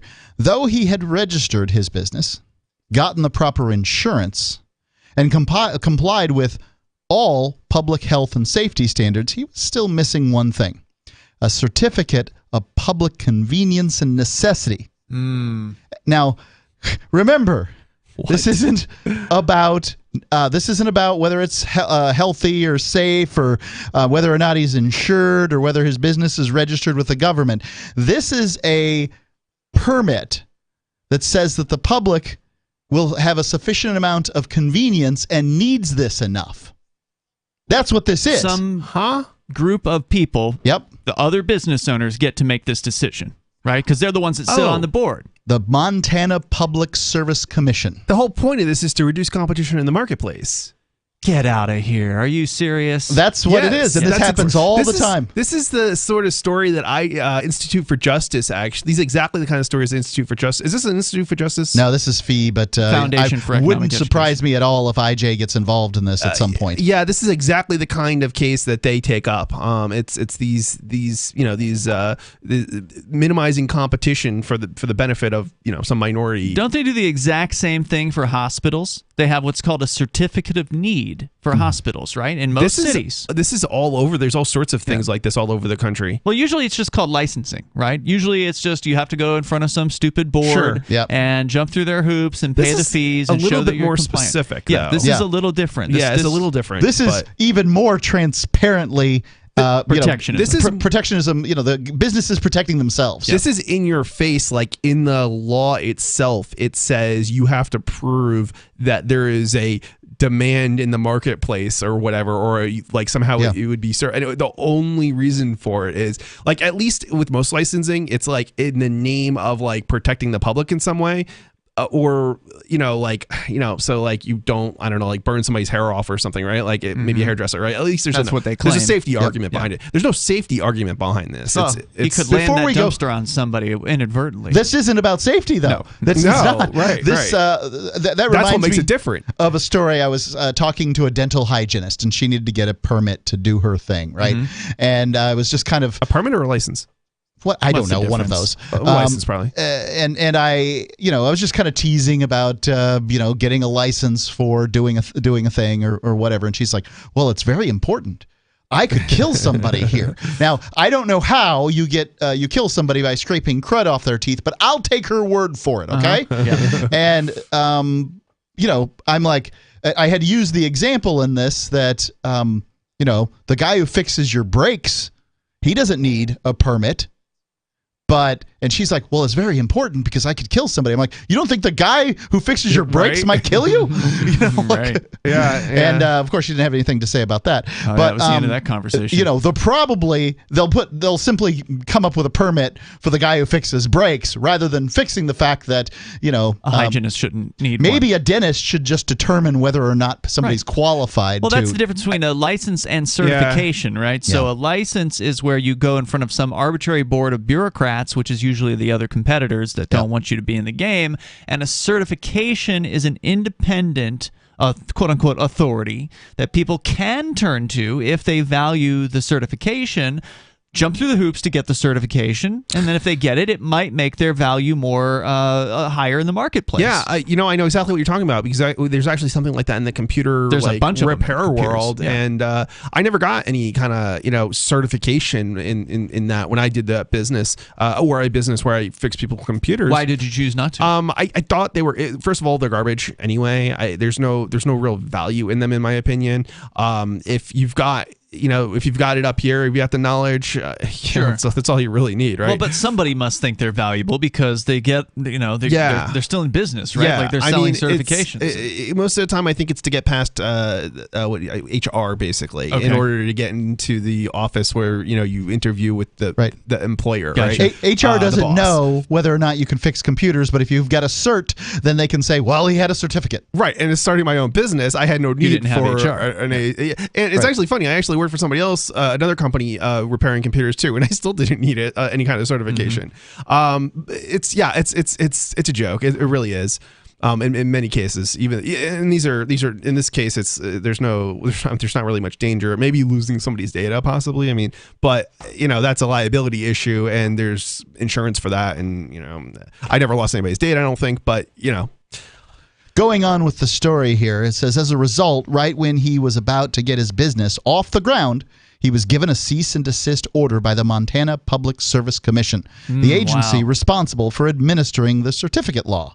Nolan applied for the certificate shortly thereafter in September 8, 2021, but his troubles were just getting started. Damn. 2 national garbage companies, his would-be competitors, protested his application, which they're allowed to do under the law. The companies issued various demands. Yeah, you better believe it. This is a mob. Yeah, the companies issued various demands such as data requests, and Nolan's legal expenses to fight the protests were soon thousands of dollars and counting. Yep. It's not easy to get your business off the ground, especially when your competition says you got to be well-moneyed to do it. Yeah. In November, and you're just throwing money in a hole. In November 9, 2021, Nolan made the difficult decision to withdraw his certificate application, seeing he could not afford the mounting legal expenses involved with fighting the protest. To this day, Nolan remains ready and willing to run his trash hauling business, but he is legally barred from doing so until he gets the certificate. Let's just make sure we're clear on what that means. That means if he gets in that truck and he goes and he starts collecting garbage from these places, at some point, that the competitors are going to catch wind of it, and they're going to call the police, and the police are going to pull him over, and they're going to put him in handcuffs, and they're going to take his truck, they're going to impound it, and then by the time he gets out of jail, the impound lot's going to be thousands of dollars just to get the truck out, and that'll be the end of that. That's what we're talking about here. That's what happens when you don't get their permission slip. The number here is 603-283-6160. If you want to join the show here, we can talk more about what happened to this guy, and your calls and thoughts are welcome as well. This is Free Talk Live. Do you prefer to listen to Free Talk Live on your schedule on demand? You can find the link to our podcast at feeds.freetalklive.com, which features the daily digest of our radio show 7 days a week. Just drop our RSS feed into your favorite podcast client or subscribe to us on the large platforms if you prefer, including Apple Podcasts, Google Podcasts, iHeartMedia, Spotify, and Stitcher. All the links are at feeds.freetalklive.com. If the daily digests aren't enough for you and you really don't want to miss a moment of Free Talk Live, you can always sign up for our AMPS Patreon at amps.freetalklive.com for just $5 a month, and you'll get the full radio show without recorded commercials. Plus, you'll help us advertise, market, promote, and support Free Talk Live. That's amps.freetalklive.com to join AMPS, or feeds.freetalklive.com to get our main podcast, or find us on the major podcast platforms. From Feature Story News in London, I'm Ollie Barrett.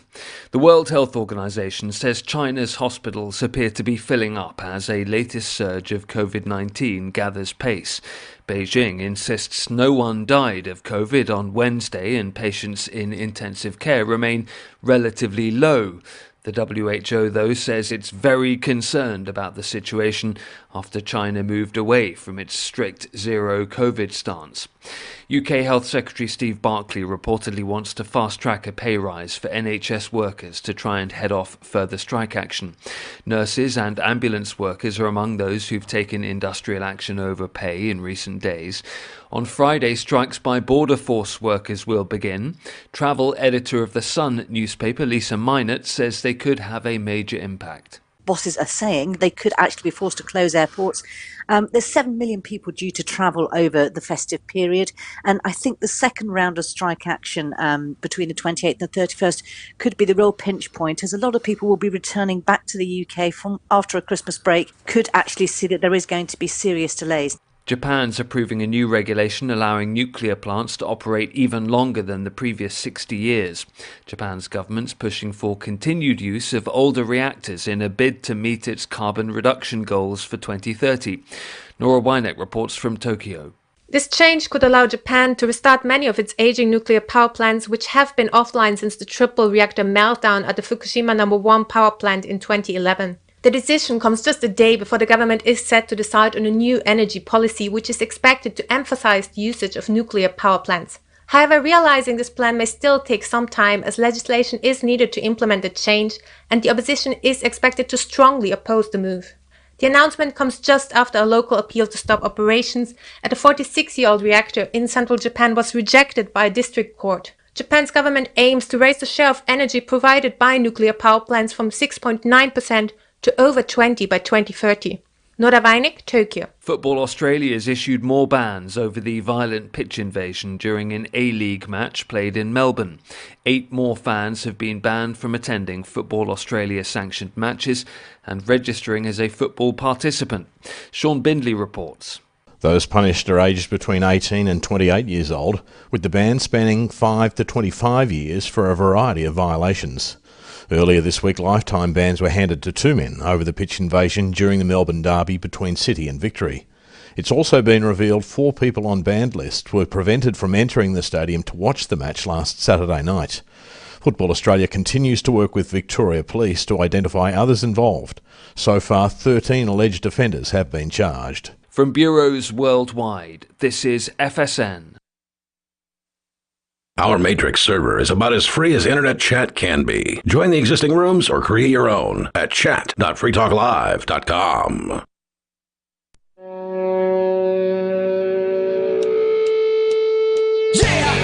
Yep, it is Free Talk Live, and the phones are open here. You can join the show. The number is 603-283-6160. That's 603-283-6160. We're talking about taking out the trash, one of the most basic things that humanity needs. There's somewhere to put that junk that you don't need anymore, that's dirty and rotting or whatever. And somebody needs to take Ian's case, just holiday gifts before he's even opened them. Just throw it away.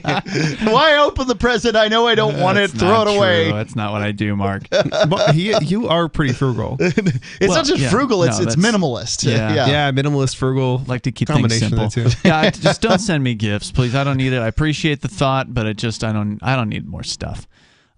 Anyway, but that's not what this is about. It's not about me. It's about this guy, gentleman in Montana who tried to open up his own business. He's 20 years old. He tried to buy a trash truck. He did. He bought a trash truck. He bought some dumpsters, and he's ready to get rolling. And then all of a sudden, a threat comes in from the Montana government. They say you need to have your special certificate of need first before we're going to let you take out people's trash, because we've already got people taking out trash. We're not real sure if we need another one. Yeah, that's pushing it. And somebody taking out the trash? I mean, what are we going to let the marketplace work here? No. We're going to let the existing trash truck drivers make the decision as to whether or not I'm not sure that I really consider this the government doing this. This is the competitors, right? They're using a government apparatus that was set up likely as protectionism to start with. But, his competitors got the government seats. They took it over. Yeah. Well, right? No, they filed in this case. I mean, I'm not.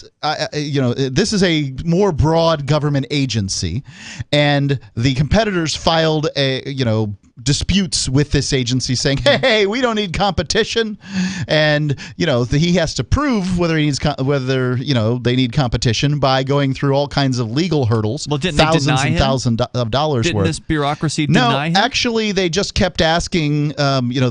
The competitors kept on putting in pieces of paper asking for more proof that he would be a good competitor. He or couldn't whatever afford the case. the compliance. That's what right. it was. He had to withdraw, and he withdrew his application. So because he was continuing to just pour money into this bureaucracy. In November 2020, Nolan teamed up with the Pacific Legal Foundation to file an official complaint with Montana's 11th Judicial District Court, seeking a permanent injunction against further enforcement of the law on the ground that it violates his constitutional rights.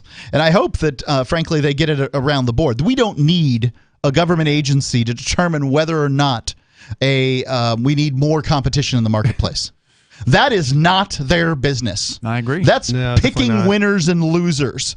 And here in Montana, I suspect it's probably Republican municipalities, and Republicans are just as bad as Democrats when it comes to small government, though, Mark. Yeah, I heard. Sure. That's what they said. You know the crazy thing is just the idea that It's like the idea of if we have too many competitors in the marketplace, we'll all go out of business. And it's like, no, that's not how it really works in the real world. The right? weakest will go out of business. The weakest go out of business, and they deserve it. And then that competitor may be the weakest because he's the one starting. It's a possibility, but he also might provide better service than the competitors. He might very well. Maybe the competitors have too much business and they can't keep up with the workload. And he'll do it cheaper too. Right, I bet. and young people, often have the kind of energy and the willingness to work for less so that they can build a business. Right. That's his business. He should be able to decide to do that. Yeah. If it sounds crazy that established players in an industry are empowered by the government to bury would-be competitors, in unnecessary legal fees, well, it should, as PLF, that's the Pacific Legal Foundation. You'd said IJ before. The IJ, Institute of Technology. Institute for Justice. These are two organizations that do very similar things. PLF tends to be on the West Coast. Okay. They argue the laws practically amount to a competitor's veto. Montana's Certificate of Public Convenience and Necessity law allows established garbage companies to keep potential competitors like Nolan out of the market. PLF writes in their complaint, Nolan applied for a certificate but was forced to withdraw his application after some of the largest garbage companies in the nation protested his application, which imposed massive delays and created enormous financial costs. The certificate provisions challenged in this case prevent Nolan and other would-be entrepreneurs from working, not because they're unfit to operate, but to protect incumbent garbage companies from having to compete fairly.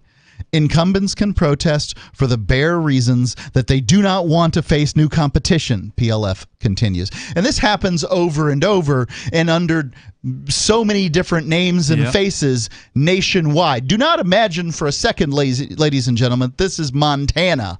Oh, I can't believe they're doing that in Montana. Right. Oh, my, do declare. This is every city. This is just crazy. State, on the face of the planet. They do it over and over and over again.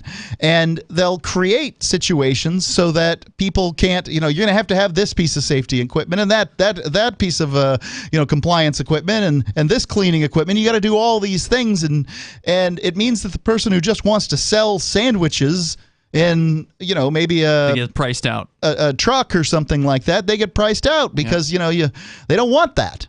Do you guys ever hear of the blogger's license or something along those lines? I mean, this is actually a real thing. Where is this? I can hardly believe it. I don't know if it was called I don't know if they called it the blogger's license specifically. I don't think they did, but it was something akin to that.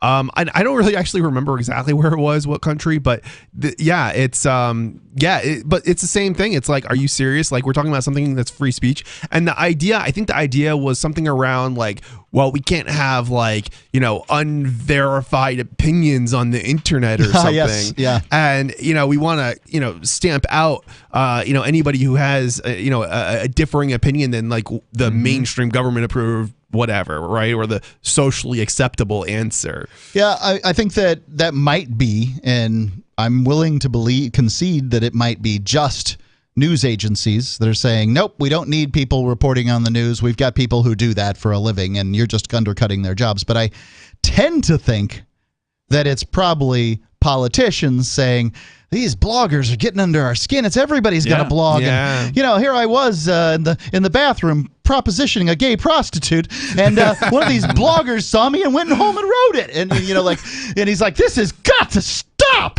I used to be free to go into rest stop bathrooms across the country and find gay prostitutes, and now I can't. And meanwhile, the guy is the one who's actually curtailing that exact activity that he's doing. Which is the funniest part about the whole thing. It's like he's anti-gay, politically, sure. and he's going into bathrooms and it's happened time and again. I'm absolutely thinking of one particular politician. Yeah, I know who you're thinking. And I don't know if it was like 12 years ago or something. I don't know the guy's name. I don't know National anything Senator about him. Republican was caught in a bathroom making a hand signal that could just be completely innocent. Could be. Was this the one where they were playing footsie or another one? It wasn't footsie. It was like a hand symbol down by the low end of the stall. Now, when I was in Europe, by the way, this whole let's leave a foot for hand signals underneath the bathroom thing just isn't done. But here in the United States, it's done all over. You've got this little gap between toilets, and I guess you can mop under it. They don't have that in Europe? There's no gap? I never know. There's no. They just don't do that. You go into a room. I was in a unisex bathroom with two toilets doors go all the way to the and floor. then an open area wash basin, and there were women and men going into both of the toilets. My God, they weren't raping each other? No. I mean, we were all kind of surprised as American, and there's a few Americans in there at that time, and it was like, yeah, I was a little blown away by this, but whatevs, when in Europe, everything was okay. But by the way, I had also been, while I was there, in a sauna where people are completely naked. Oh my God. And, so what? You want to take a look? Take a look. Whatever. Surprise. It's always amazing how uptight Americans are about sexuality and not well, even. This isn't sexuality. It's just nakedness. Right, but that's the problem. That's Americans exactly think, it, right? Americans think nakedness is sexuality. A lot of them do. I would agree with you that they tend to think that, and I was uncomfortable because I was learning something new, but I don't, I don't use the term uncomfortable, and I don't think of my life as when I'm uncomfortable. It's a bad thing. Discomfort is what causes learning. Get comfortable with being uncomfortable. We got more on the certificate of need, this nonsense that stands in the way here of people that just want to do some business. It is Free Talk Live. We have some good news. The indictments against Ross Ulbricht in the District of Maryland were dismissed with prejudice, meaning they can never be refiled. This is especially good because those indictments contain the only charge ever made that Ross engaged in murder for hire. This was a serious allegation that Ross Ulbricht denies. It was never prosecuted or ruled on by a jury, but was trumpeted by the federal government and the media as if it were proven fact. The Maryland court held these indictments for almost 5 years, poisoning Ross's case and leaving him under a cloud of unproven allegations. As explained in Ross's appeal to the Supreme Court, the fact that the judge used these allegations to give Ross a draconian sentence of double life without parole violated his Sixth Amendment right to a jury trial. Judges are required to issue sentences based on convictions decided by a jury, not unproven allegations never even charged at trial. Although this is a positive development, the dropped indictment will not set Ross free. Now, a presidential pardon is Ross's only hope of freedom. Sign the petition at freeross.org. freeross.org. Is oral health important to you? If you don't like your own teeth, fresh breath, or kissing people, then by all means stop listening. Several years ago, I met Jessica Armand, founder and CEO of My Magic Mud, and I became passionate about the product that she created and never want to live without it. It's clinically proven to whiten teeth, but I find it does much more. They want you to love My Magic Mud as much as I do, so they're giving you a money-back guarantee plus 20% off. Go to mymagicmud.com and use coupon code FTL20 at checkout. mymagicmud.com, FTL20. What if you want to hear the latest episode of Free Talk Live, but all you have is your phone, you forgot to download our archive, and you have no data connection? You can call our Listen line at 641-793-0191. That's a long-distance number, so you may incur charges. If not, listen as long as you want. 641-793-0191. The Free Talk Live Listen line, 641-793-0191.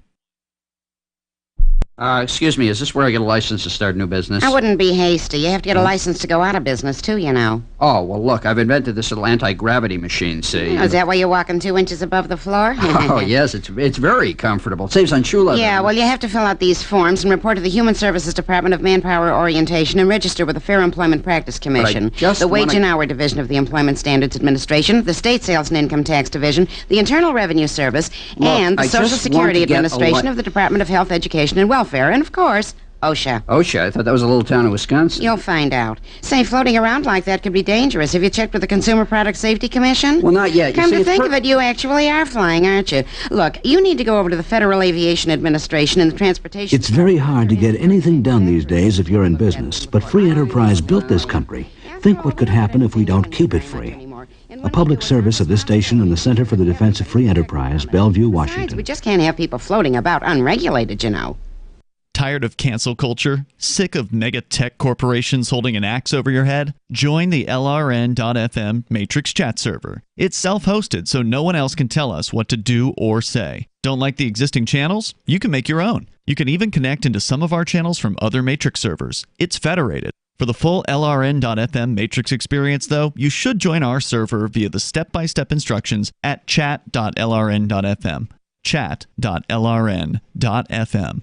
There are basically two types of advertising, direct response and branding. Radio's great for direct response with its low cost to listener ratio, but audio can't be beat for branding, which is a longer-term endeavor. You want to be the first thing that someone thinks of when they think about your product or service.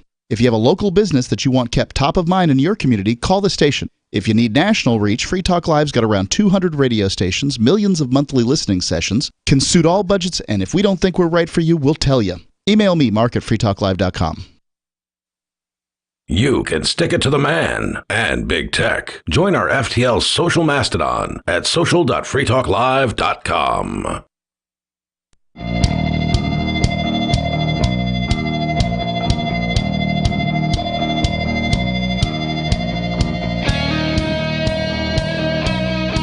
It's Free Talk Live. The phones are open. You can join us here. The number is 603-283-6160. That's 603-283-6160. Here tonight, it's Ian. And Chris. And Mark. We're talking about a ridiculous concept that is unfortunately all too common in the United States. It's called the Certificate of Public Convenience and Necessity, also known as a Certificate of Need. Usually, whenever I hear about this concept, it's in regards to a hospital, and it's just as absurd in that circumstance as well. It's where some centralized group of bureaucrats, some board or that's assigned by the politicians or whoever, they have to decide whether or not another hospital is necessary. So some people want to start a hospital. They're willing to spend the tremendous amount of money, they have investors or whatever, to build a hospital, right? Like that's a very expensive proposition. Okay? Yeah. They want to build a hospital, but they can only do it if they can get this certificate of need by convincing these existing bureaucrats that it's quote unquote necessary for people. The crazy thing about that is, too, if I was building a for-profit hospital, right? And why would I build it close to another hospital unless there was demand in the marketplace for it, right? Exactly. Because it would be unprofitable. It would undermine my business, and it would undermine the business of the other hospital. But entrepreneurs make mistakes, and sometimes they make colossal mistakes. It's true, but it's their money. Think about this, ladies and gentlemen. Sam Bankman-Fraud and his colossal failure in the marketplace.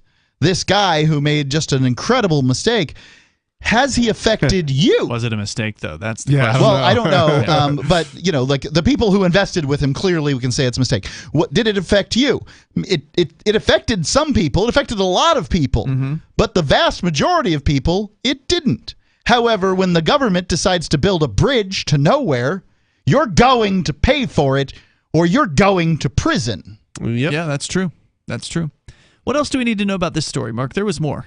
Yep. Nolan is hardly the only entrepreneur running into this problem, as PLF... We're talking about garbage, by the way, in Montana, the garbage business. Yep. As PLF notes, there were 8 applications for a Class D trash hauling certificate in Montana between January the 1st, 2018 and September the 8th, 2021. Okay. So is a few years. Yeah, that's like 3+ years. Yep. All 8 faced protests. As a result of the protests, we're not talking about protesters like average people. We're talking about protests from the existing businesses. Yeah, protest is a little bit of a joke. Yeah. It's more like a request to prohibit them from operating. Right. This is the lawyers protesting, and they've cornered the market. 4 of the applications were drawn. 1 was denied, and 2 were granted the certificate only after agreeing to reduce the scope of their business. Wow. The story of one of the successful applicants who didn't have to reduce their scope. The one. Yeah. Only one of the 8. Was revealing. The only application who succeeded in securing a certificate over a protest and without reducing the scope of its business was L&L Site Services Incorporated in December 15, 2020, PLF notes, after a lengthy legal fight before the commission, which involved extensive discovery, including 13 supplemental responses. That's a lot of lawyer work. Yeah. What's that cost? Allied Waste Services data requests, a 5-day evidentiary hearing requiring legal representation and contentious oral argument. L&L's application was granted 6 months later, almost 6 months later, after two dissenting votes from defendants Brad Johnson and Randy Pinocci. Now, the article doesn't explain, I've got to pull it up here as well, and it doesn't explain when they say the defendants are the ones who voted against these people. So is Brad Johnson and Randy Pinocci on the board of directors or whatever of this government bureaucracy? And That's are my they thought. also running trash companies? Well, I don't know if they are, but clearly this organization is bought off. Yeah. Right? I don't know whether these guys are stockholders or what the situation is, but you know, these waste management companies, at the very least, I presume this organization also gives certificates for other things besides just trash hauling in Montana. But I could be wrong, and it is obvious that these companies are using this organization to fight their battles for free. Yeah. Right? Yeah, the taxpayers are paying for it, Yep. right? Right. So the taxpayers pay to fight off any new competition to the garbage companies. And this is rent seeking at its highest level. This commission needs to be axed. Randy and Brad need to get real jobs, and they can go work for the trash hauling companies that they've been shining the rings of for some time. and that's it. Ladies and gentlemen of Montana, the United States, and the world at large, you do not need a government agency to tell you how many people can compete in a marketplace. This is just what happens when you allow licensure. Right, well, and that's true for everything. It's true for hair braiding. It's true for doctors. It's true for lawyers. I mean, whatever the industry we're talking about. And that would be a nice bill to see here in New Hampshire someday once we finally get enough Liberty reps that are willing to go and do some serious, like, just slash and burn kind of legislation like we had this year with Matt Santanastasso, who's putting forward a bill to actually end the entire war on drugs. We could also have a bill that just ends the entire licensing boards, like every single one of them. Yeah, we've been kind of nibbling here and there. Okay, well, let's legalize hair braiding. Okay, well, let's legalize, this one little thing over here. No. We just need to eliminate it all. Have that conversation about why it's not necessary. Because bring them all in. All the people are going to come out of the woodwork and say, oh, but it's dangerous. Okay, well, you can have yourself a board. Just you should not require the license. You can have an independent board of certifiers who can certify businesses, but it should not be a requirement. You should not have the threat of the police coming to destroy you if you don't jump through these hoops. I think that... Let the market decide. Yeah, I think that... I agree with you on that.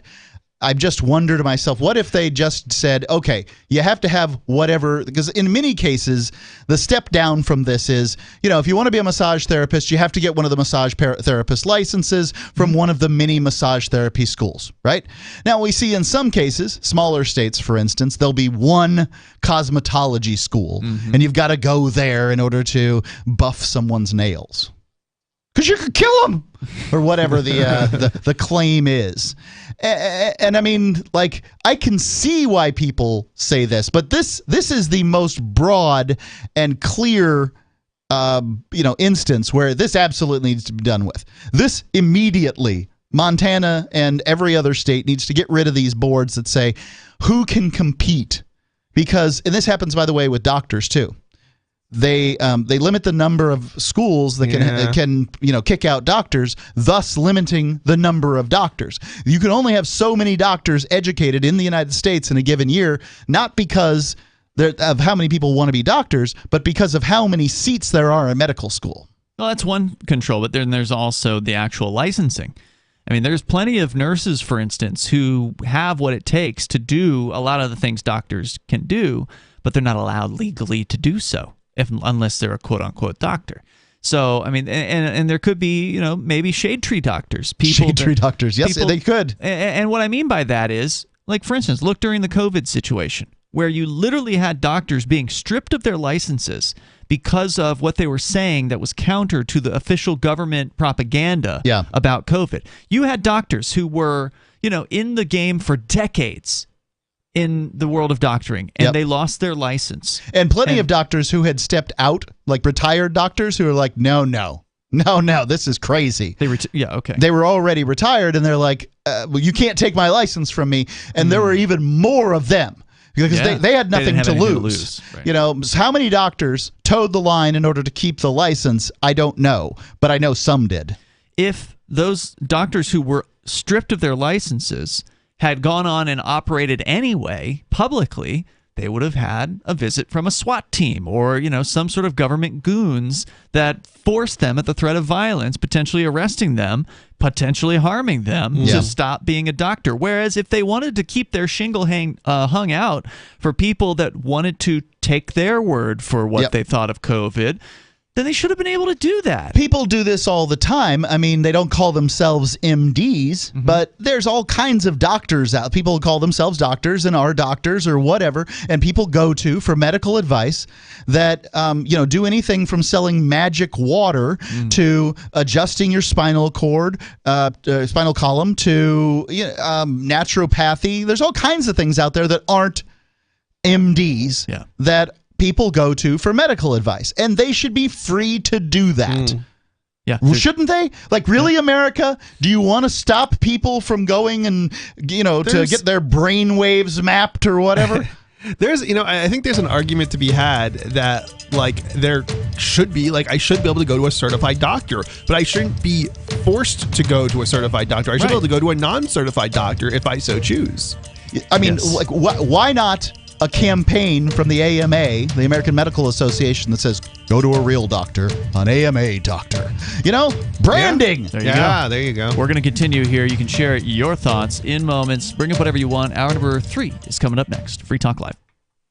If you want to know the latest about Free Talk Live before we go on the air, all you need to decide is how you want it delivered. It's your choice. Visit news.freetalklive.com to receive our usually weekly news updates by email. Plus, we have a Twitter account at twitter.freetalklive.com, and you can follow us on the decentralized Mastodon platform at toot.freetalklive.com. So please follow us at toot.freetalklive.com and sign up for our emails at news.freetalklive.com. Do you feel like your nation, state, or community no longer holds your values? Have you dreamt of a place where people agree that liberty is important and are free to pursue their projects so long as they respect the property of others? There are many people just like you that are discovering freeprivatecities.com. Their social media links are at the upper right of the page at freeprivatecities.com. All skill levels will be needed when the first of the Free Private Cities opens. It's sooner than you think. Stop arguing and build. freeprivatecities.com. Looking for a great real estate investment? Consider New Hampshire, which is ground zero for the Liberty Movement. Your first call should be to Mark Worden from Porcupine Real Estate. He's more than just a real estate agent. He's your New Hampshire concierge. Where are the best places to live? Do you want farm, city, the burbs, or forest? Do you want a duplex or multifamily building so that renters pay your mortgage? There are homes in all price ranges in New Hampshire, and Mark can help with financing too. Invest in liberty and property. Mark Worden can help. PorcupineRealEstate.com.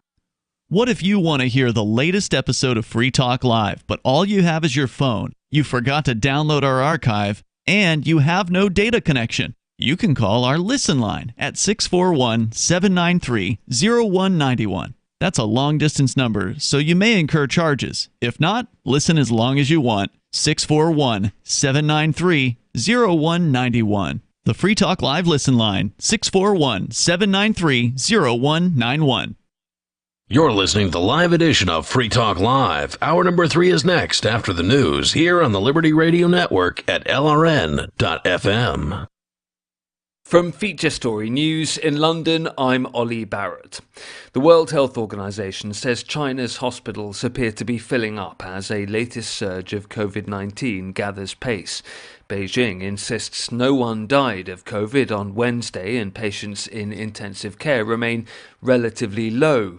The WHO, though, says it's very concerned about the situation after China moved away from its strict zero COVID stance.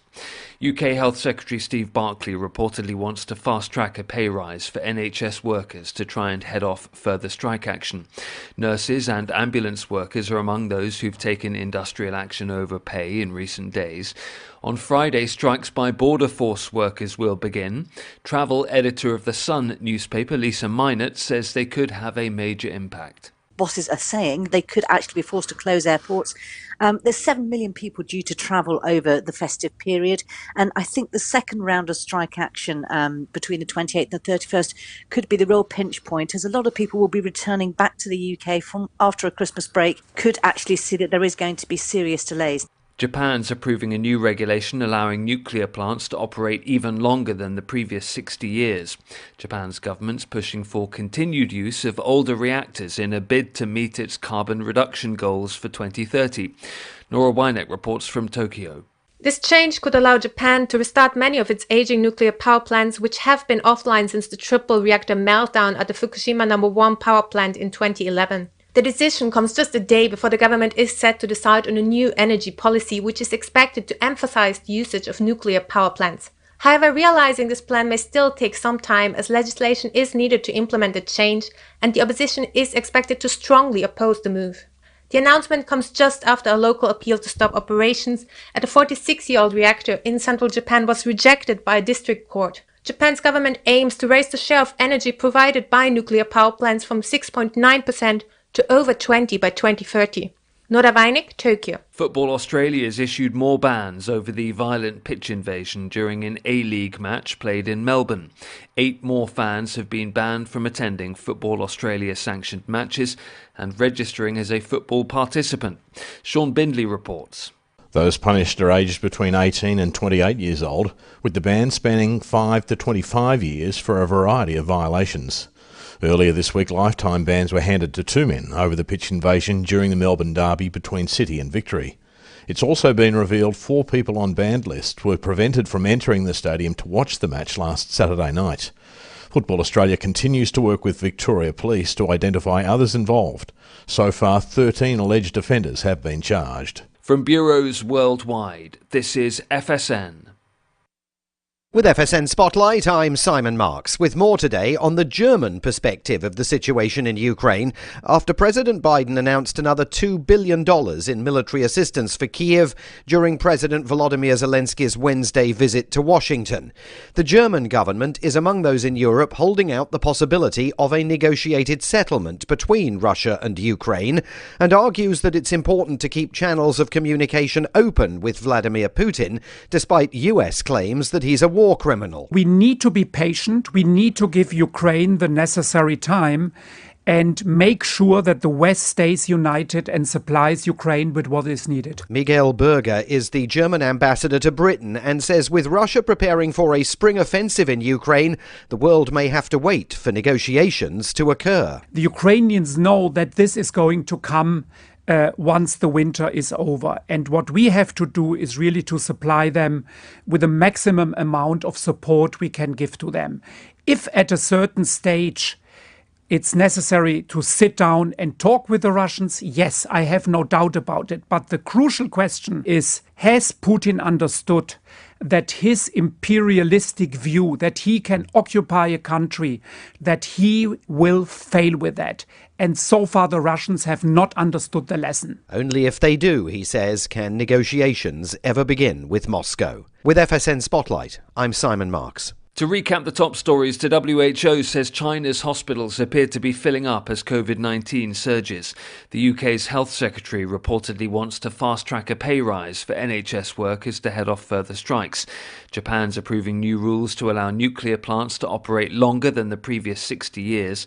And Football Australia has issued more bans over the violent pitch invasion during an A-League match. That's the latest feature story news. Ollie Barrett reporting. This is the Onion Week in Review. Quiet and reserved temp Kevin Bright surprised his co-workers this week when they discovered that the mild-mannered 27-year-old was actually an untalented singer-songwriter. How did I get here? It's probably a tree. Bright, who mostly keeps to himself at work, usually spends his free time embarrassing himself at open mics across the city, and that underneath his meek and soft-spoken exterior is a terrible guitarist with no musical sensibility whatsoever. You see him in the office, he's this quiet, reserved kid, and you would never think, oh, he's got a great voice and a wonderful stage presence, and you'd be totally right. In other news, an Ohio Film Festival graphic designer decides to go with film reels for the O's. And getting grandma into a family reunion t-shirt is a 3-person job. The entire 144-minute cut of this week's review is available now for just $11.99 on Laserdisc. For more, visit theonion.com/newsbeat. This is the Onion News Network.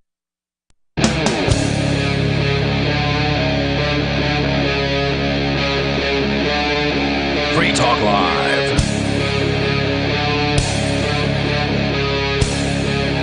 Free Talk Live, kicking off the third hour here. You can bring up anything you want to discuss. The number is 603-283-6160. That's 603-283-6160. Got some updates on the SBF, the Sam Bankman fraud case, if you want to hear about that. Also, are people lonelier than ever? It's an interesting story. I think so. Yeah, there's an interesting story that we can share about that as well. But with you in the studio tonight, it's Ian. And Chris. And Mark. And we're going to go to your phone calls and thoughts. First here, we've got David on the line in New Mexico. Go ahead, David. Just pitching. Thanks for asking. And on your trial, so first of all, Mark, and all three of you, the weather that you're experiencing is very easy to understand. If you simply look at the weather map, you can see exactly what's going on in a very easy to understand fashion, at least if you're an airline transport pilot like I am. Is it chemtrails? Say it's chemtrails. Yes, it's chemtrails. Remember when I told you back when I was working as an airline pilot, we used to spray you every day, and so my work is finally paying off. That's kind of funny. Okay. So you didn't let me get to any of these that I had already for you yesterday. So now I have the trial issues from yesterday plus new ones that came up. First of all, did you or your attorney make any objections during because if you want to appeal, as you know very well by now, you have to have grounds. Yes, we have grounds for appeal, and we will be appealing. Okay, what are the grounds? I'm not going to talk about it. Okay, well then, public records, the judge made a comment in open court on the record, so I hear from you, about there are appealable issues, and so to which appealable issues was the judge referring on the public record? He didn't say. Okay. Perhaps if you want to give advice on this topic, David, maybe a telephone call to Ian that's not on the air. No, it's okay. We've got this covered. I forgot to give my disclaimer. I'm, in spite of the fact that I am not a licensed proctologist specializing in anal and rectal examinations, I will analyze the trial anyway. Well, I'm no doctor, but I'll take a look. There you go. The appeal, I heard you say, one of your callers asked one of my other questions, and that is about your appeal attorney. It is a well-known fact in the legal industry that trial attorneys are generally trial attorneys, and there's a reason why they call them trial attorneys, and appeals attorneys are another specialty, and generally speaking, trial attorneys do not do appeals because it's a highly specialized field of law. That is true. Are you aware of? Yeah, that is true. It may be worth looking at some options. You do bring a good point there, David, as far as appeals attorneys are concerned. Also, I'm sure you know. Well, I'm assuming that you motioned during your trial for 1, 2, and 3. Number 1 for summary judgment. You did that, right? We did, yeah. Okay. And obviously that was denied by the judge. And we actually haven't had the rulings yet on the motions to dismiss the counts after the prosecution left. At this point, you have a failure to rule. And number 2, I'm going to speculate that your case. When I say you, I mean you, your attorney, your professional, your legal team, whatever. You also motioned for a directed verdict, right? Well, I mean, the terminology was basically to dismiss the counts, and I think that was sort of the intention, was to direct the verdict, but the language of directed verdict wasn't. These are two entirely and uniquely recognized under law established things. A summary judgment is one thing. Directed verdict is another thing. And let me throw in the third thing. Yeah. I'm sure you also motioned for judgment notwithstanding the verdict, right? No, that doesn't sound very familiar to me. Oh, really? Well, it's really familiar to me, and all of them apply to your case. I wonder why these motions were not filed. Chris and everybody else for that matter, but Chris said it on your program tonight. There have to be remedies for miscarriages of justice. There's a phrase, right? For miscarriage of justice, and it occurs to me that you suffered a malicious prosecution in all of the different ways that it became malicious as well as negligent. So that would be grounds for appeals. There's a whole bunch of things that appear to have happened or not happened that should have. Thank you, David, for the call tonight. I definitely do appreciate it. And yes, we are aware of the audio issues, and unfortunately, they're going to affect every single caller tonight. We have bad internet. Bad weather, and right now, I actually recommended not taking callers at all tonight because it's difficult to listen to, man. Yeah, I get you. Well, I want to go to Sarah in New Mexico. You're on Free Talk Live. Go ahead, Sarah. Oh, thanks for taking my call. I just want to say that I think we're short of like 68 bus drivers. They all quit. What bus drivers? Here in Albuquerque, remember that we had that free bus ride? You're talking about the city bus? Yeah, the city buses, yeah. 68 of them quit. How many bus drivers were there total? 68? I don't know. I mean, we're short 68 bus drivers. So we're supposed to, we have to cut out a lot of the bus routes. Like, we used to have 36 and 37. We just have 36. So they're going to chop out like 15 bus routes. It's hard to find good help, I'll tell you what, especially for a job like that, which has got to be one of the toughest. Thank you, Sarah, for the call tonight. One of the hardest ones to deal with because you're just dealing with some real ungrateful individuals on those buses. I mean, you can't pay people enough for that job, I suspect. I bet. Yeah, I'm just thinking of like, the drunk, homeless, and like cause all sorts of problems. I would not want to be. Sounds awful. Yeah, I've taken public transit in certain cities before, and gangbangers. It can be Really? pretty ugly. I've never run into gangbangers, so to speak, but just clearly there's some thugs on some buses here and there. Well, you're clearly either homeless types. You either want to deal with the worst that society has to offer, or you don't. And I mean, so it either festers unchecked, or you're dealing with real problems all the time. Yep. If you want to join us here, the number is 603-283-6160. That's 603-283-6160. So, of course, we've been following the whole Bankman situation. Sam Bankman fraud or Freed or whatever his name is. He's lounging in Southern California now, right? He's out. He's at his parents' house, from my understanding, and he's on house arrest. He's on some pretty restrictive bail conditions, as we learned recently. Well, this is like during the COVID lockdown. This is the complaint that, hey, my apartment isn't nearly as nice as your mansion in Big Sur. I shouldn't be locked down like you. And well, his house arrest is significantly different than most people's. Well, yeah, that is for sure. And also, he didn't have to spend, he spent some time in a Bahamian prison, like less than a week, I think. But he didn't have to really spend any time in a U.S. Jail. He got flown back in after he accepted extradition, and they took him right into a hearing, it looked like the next morning or something like that.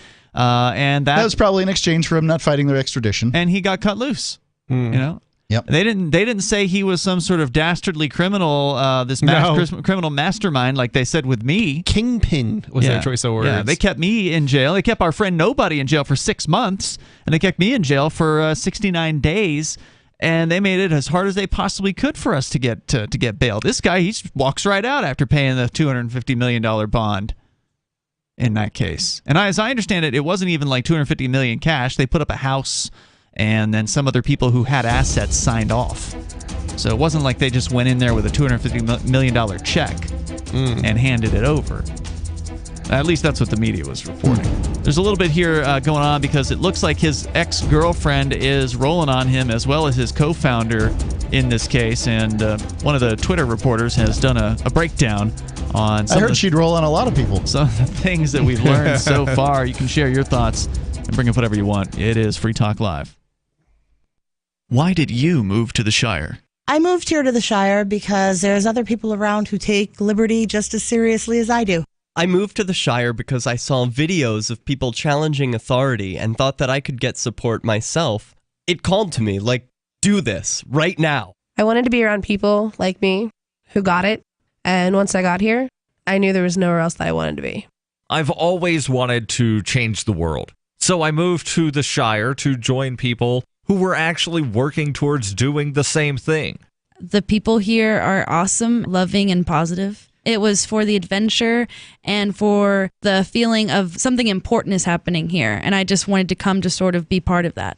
Visit ShireSociety.com to read and sign the Shire Society Declaration and learn the reasons why, if you love liberty, you should immigrate to the Shire. Plus, connect with others via the forum at ShireSociety.com. That's ShireSociety.com. Have you had enough of the big-name web hosting services that are long on promises but short on bleeding-edge features, uptime, and customer service?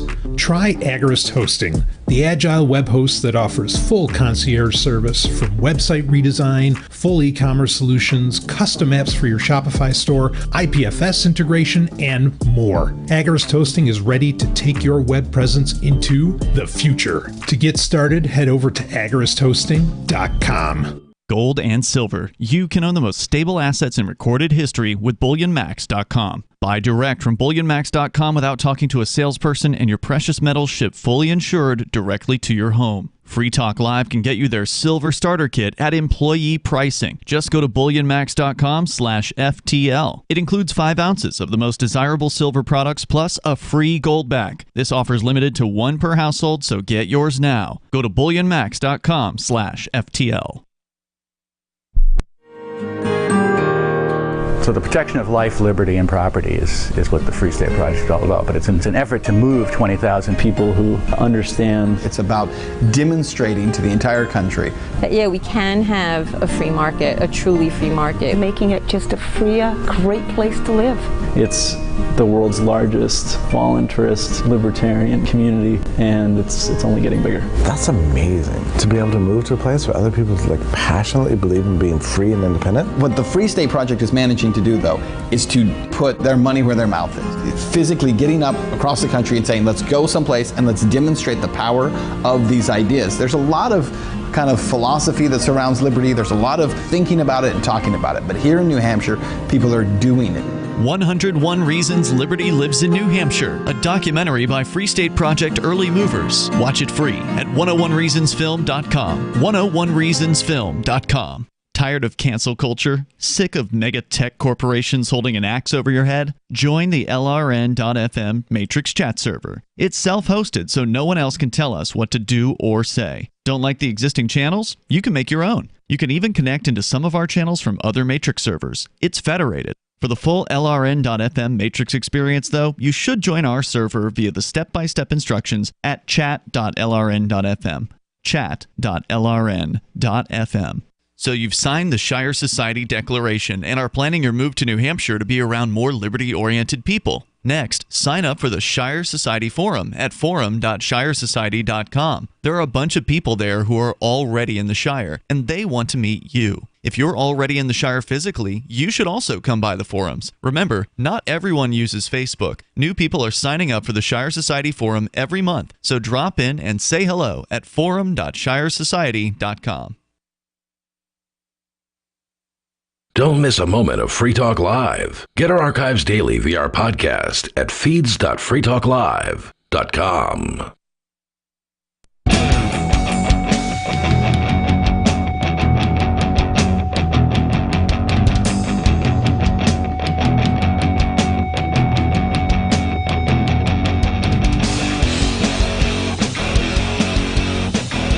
is Free Talk Live. You can join the show here. The number is 603-283-6160. That's 603-283-6160. I guess we should be lucky to be on the air at all here tonight. We've got serious internet issues out here, and maybe it was caused by the weather. You never know what the problem is out there on the internet somewhere, but it's not looking too hot here, and that's why the calls sound like garbage tonight. So apologies for that. In the studio, it's Ian. And Chris. And Mark. Hey, look, I know we called the show Free Talk Live, but that doesn't mean we need to take every crap call that comes in. And, the internet's down. Like if the power was off, we wouldn't be broadcasting a show. The internet's off. We fortunately can do uplinks, but we can't do down. And I say, ladies and gentlemen, we'll try to come up with a really great show for you that doesn't include calls. I don't know. I mean, some people would say it's bad. I found that call I listened to David, and David is good. I could hear him. I could understand him. Pop every word. Yeah, it is annoying. Yeah, and that's not his fault. I don't know that it was that bad. I mean, we often get callers that have kind of garbage connections, and that wasn't as bad as that often callers. I'm pretty sensitive to it. I am pretty sensitive to it, and maybe I'm being more tolerant. I'm probably being more tolerant because I know it's not the caller's issue. Tonight. But anyway, so we were going to talk about Sam Bankman fraud allegedly, and he is currently out on bail. He's facing 8 charges at the moment. His buddies have allegedly taken a plea deal. His ex-girlfriend Caroline was facing over 100 years in prison, and she took a plea, as did his co-founder, Mr. I believe Gary Wang. I know his last name is Wang. I think first and name you know the deals for these people significantly better. The government doesn't care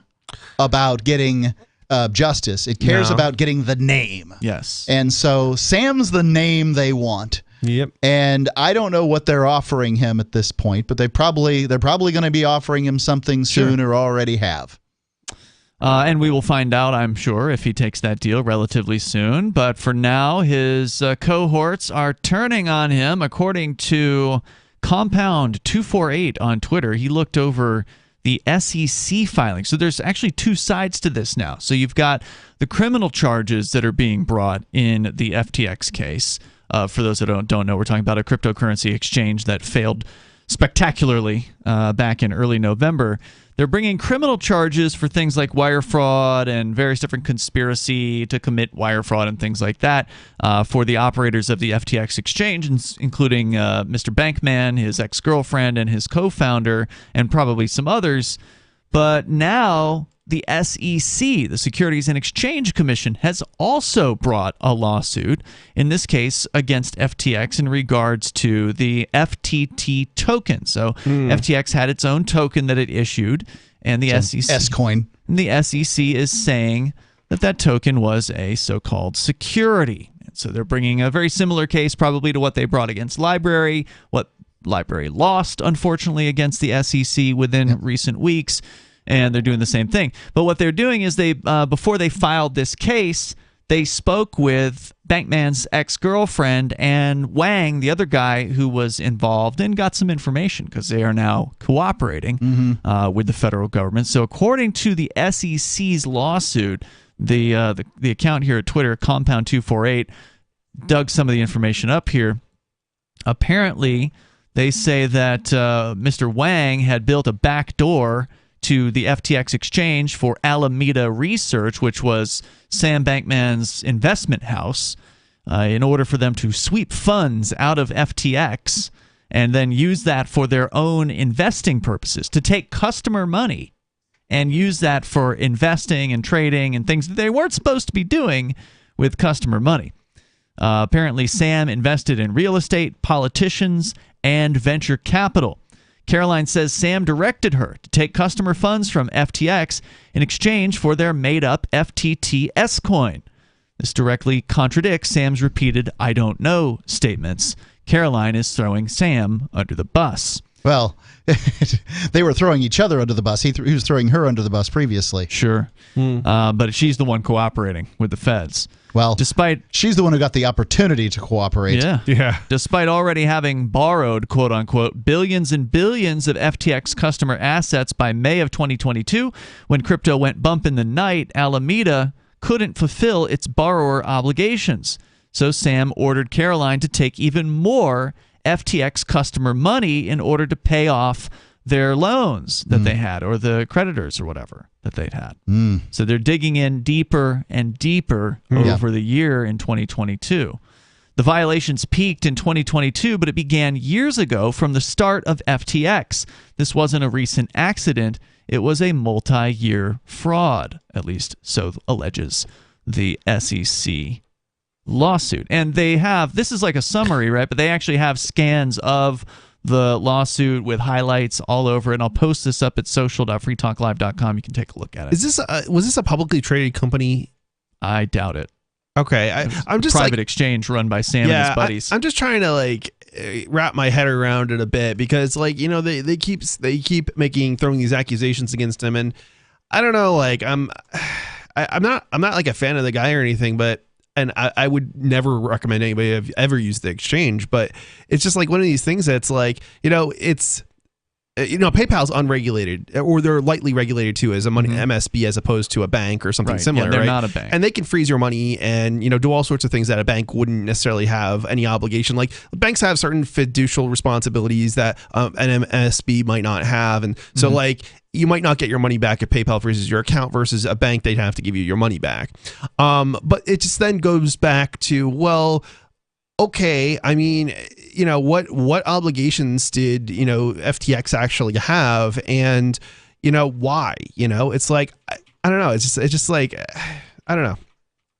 Well, according to the story here, Alameda Research was 100% owned by Sam and Gary, the other guy, Gary Wang. Yeah, right. And again, Wang is cooperating now with the feds, apparently. I mean, but wasn't FTX too?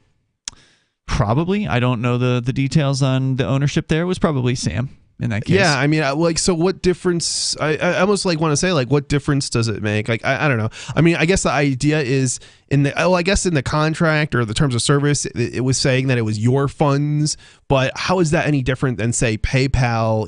The funds being yours on, say, something like PayPal, but they can freeze your funds at any point. You know what I mean? It's just like, if you don't, I don't know. It just seems kind of weird to be making these accusations of fraud when I don't know. It seems like the line is more. The line is a little looser than I don't know. It seems like I haven't been following the case in detail. I haven't either, but my understanding of it is they're saying that the FTX exchange was supposed to be separate from this Alameda Research, even though they're both run by Sam Bankman. And what they were doing wrong was that they were taking funds from the FTX exchange without the knowledge of their customers and moving it over to this Alameda Research, which was doing all kinds of crazy stuff with it. And then they lost it.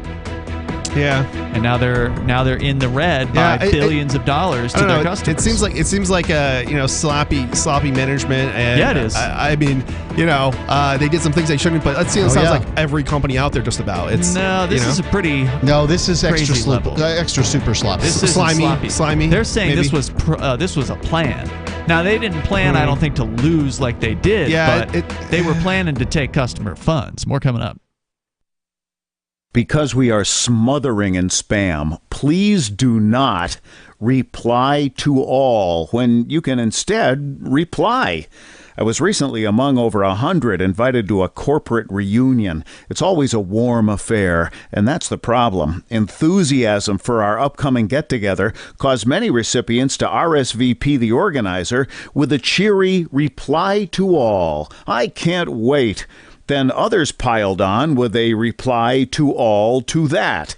Then the "I'm out of my office now" autoresponders joined in. So I replied to all, asking that we all reply only to the organizer. Hey, at least I tried. One invitee, apparently retired, shot back, "Point taken, but I really like seeing the responses since they're so positive." Smiley face. This better be an open bar. From survivalspeech.com, I'm Holland Cook. From Feature Story News in London, I'm Ollie Barrett. The World Health Organization says China's hospitals appear to be filling up as a latest surge of COVID-19 gathers pace. Beijing insists no one died of COVID on Wednesday and patients in intensive care remain relatively low. The WHO, though, says it's very concerned about the situation after China moved away from its strict zero COVID stance. UK Health Secretary Steve Barclay reportedly wants to fast-track a pay rise for NHS workers to try and head off further strike action. Nurses and ambulance workers are among those who've taken industrial action over pay in recent days. On Friday, strikes by Border Force workers will begin. Travel editor of The Sun newspaper, Lisa Minot, says they could have a major impact. Bosses are saying they could actually be forced to close airports. There's 7 million people due to travel over the festive period, and I think the second round of strike action between the 28th and the 31st could be the real pinch point, as a lot of people will be returning back to the UK from after a Christmas break, could actually see that there is going to be serious delays. Japan's approving a new regulation allowing nuclear plants to operate even longer than the previous 60 years. Japan's government's pushing for continued use of older reactors in a bid to meet its carbon reduction goals for 2030. Nora Weineck reports from Tokyo.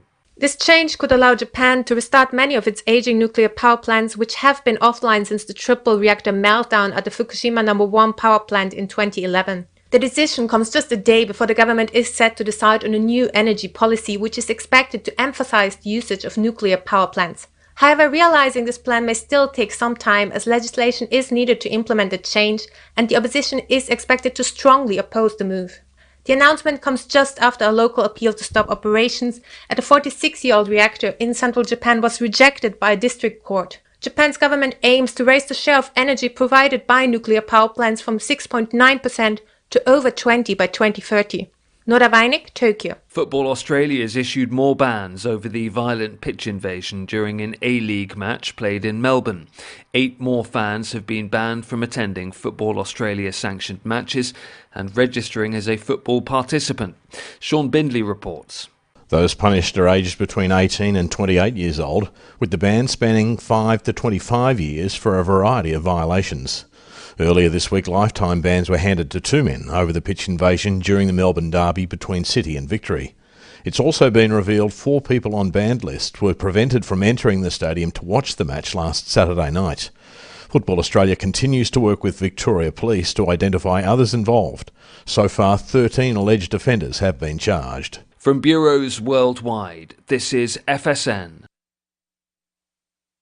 We're still not sure why you'd want to watch, but our video feed is streaming nightly for free at cam.freetalklive.com.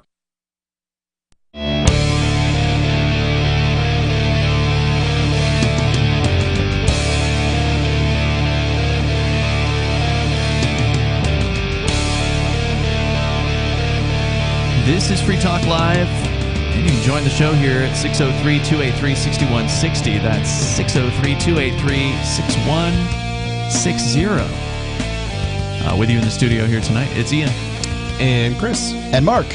We're looking at some of the details. There's kind of a summary piece over at username Compound248, who's been digging through the SEC lawsuit against the FTX people regarding allegedly having a security as its token, the FTT token. They say that apparently they were manipulating those tokens also by... And it seems very clear they were. Yeah. Buying them on exchanges and, of course, giving these tokens out in return for whatever things their customers were doing. And then, of course, what happened was that token took a big fall in early November, and a lot of their assets were sort of backed by that token or whatever. That's my understanding of it. Yeah. By no means am I a financial expert.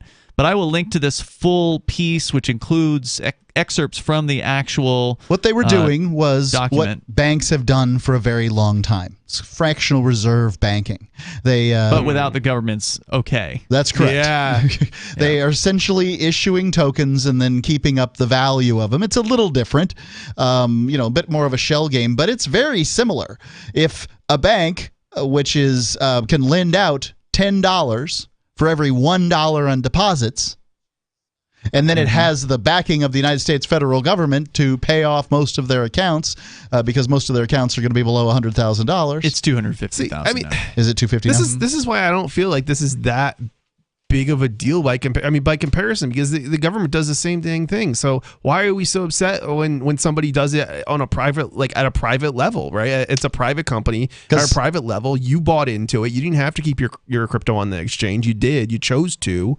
This is one of the reasons why I've said, don't hold your money on an exchange. If they go under or whatever, you could lose it. Agreed. And don't hold your money anywhere. If it's not your keys, it's not your coin. Right. I mean, and that's it's a good lesson that has been brought home time and again. Now but these people don't deserve to be ripped off. If you have there's a difference between a government bank. They'll use the full faith and credit of the United States to stick a gun in your neighbor's face, take their money from them, and then pay you off with it. But what's the alternative? Regulations and violence? I don't think that's the answer. I don't think making it regulated. The alternative is the market maker. Those are the banks. The market makers do this every day, but they're backed. This company comes and does it because the world accepts it. Like bank runs used to be a pretty regular thing, and now they aren't because everybody knows they're going to be covered, except for the people at FTX. Because there's no... but these people chose that, right? You chose to do and use something that's unregulated. I get it. I don't know. A lot of people chose it. Yeah, I don't know. I don't see why I should be forced to use something that's regulated. And why are you forced to do that? Because they won't allow. They're trying to force regulation down our throat and I don't want to go and use something that's regulated. You live in the United States. I mean, you could have gone to the Bahamas and been without regulation. They were based out of the Bahamas, though. I know. That's what I'm telling you. You don't want regulation. Go someplace else.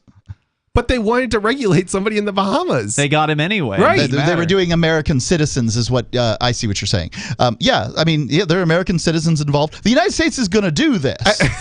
Yeah, I don't know. It's just like I'm conflicted. Like, I don't like the guy. I wouldn't have used his exchange in the first place. This was targeted towards investors. I'll tell you this. He had contagions that went not just secondary, tertiary. I mean, way out. This like people loan to people who loan to people who loan to FTX, and their money's gone. I mean, like the industry's been hit hard. But I kind of lean towards what you're saying here, Chris. It's like my viewpoint of this whole FTX debacle is it's yet another learning opportunity. It is a learning opportunity. It should be, and they should learn the lesson of not your keys, not your coins, and hopefully they'll be smarter with this the next time they have cryptocurrency. If they decide to keep doing crypto, I'm sure a lot of people are turned off because of this.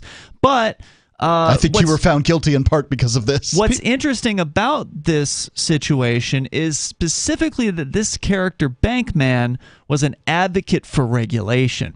If this were happening... Which is what put me off with the guy in the first place. Right. So if this were just happening to some regular old crypto exchange, it would be kind of, really sad. But I'm not as sad when it happens to the guy. I'm not sad at all. Yeah, I'm not saying you are. Yeah, I'm not with this particular guy. I just don't like the consequences of what's going on. The consequences for people arguing for the regulation because of this exchange that they chose to use. That I agree with you. And it's investors of all people. It's like, okay, you went into a market to try and make a buck off it, and it was unregulated, which is the whole reason you went into it. And now you're complaining that it fell apart. Somebody told you were going to get 10% APR. I mean, come on. You thought it was going to be a good thing forever. Yeah. I don't know. That's the issue. Yeah.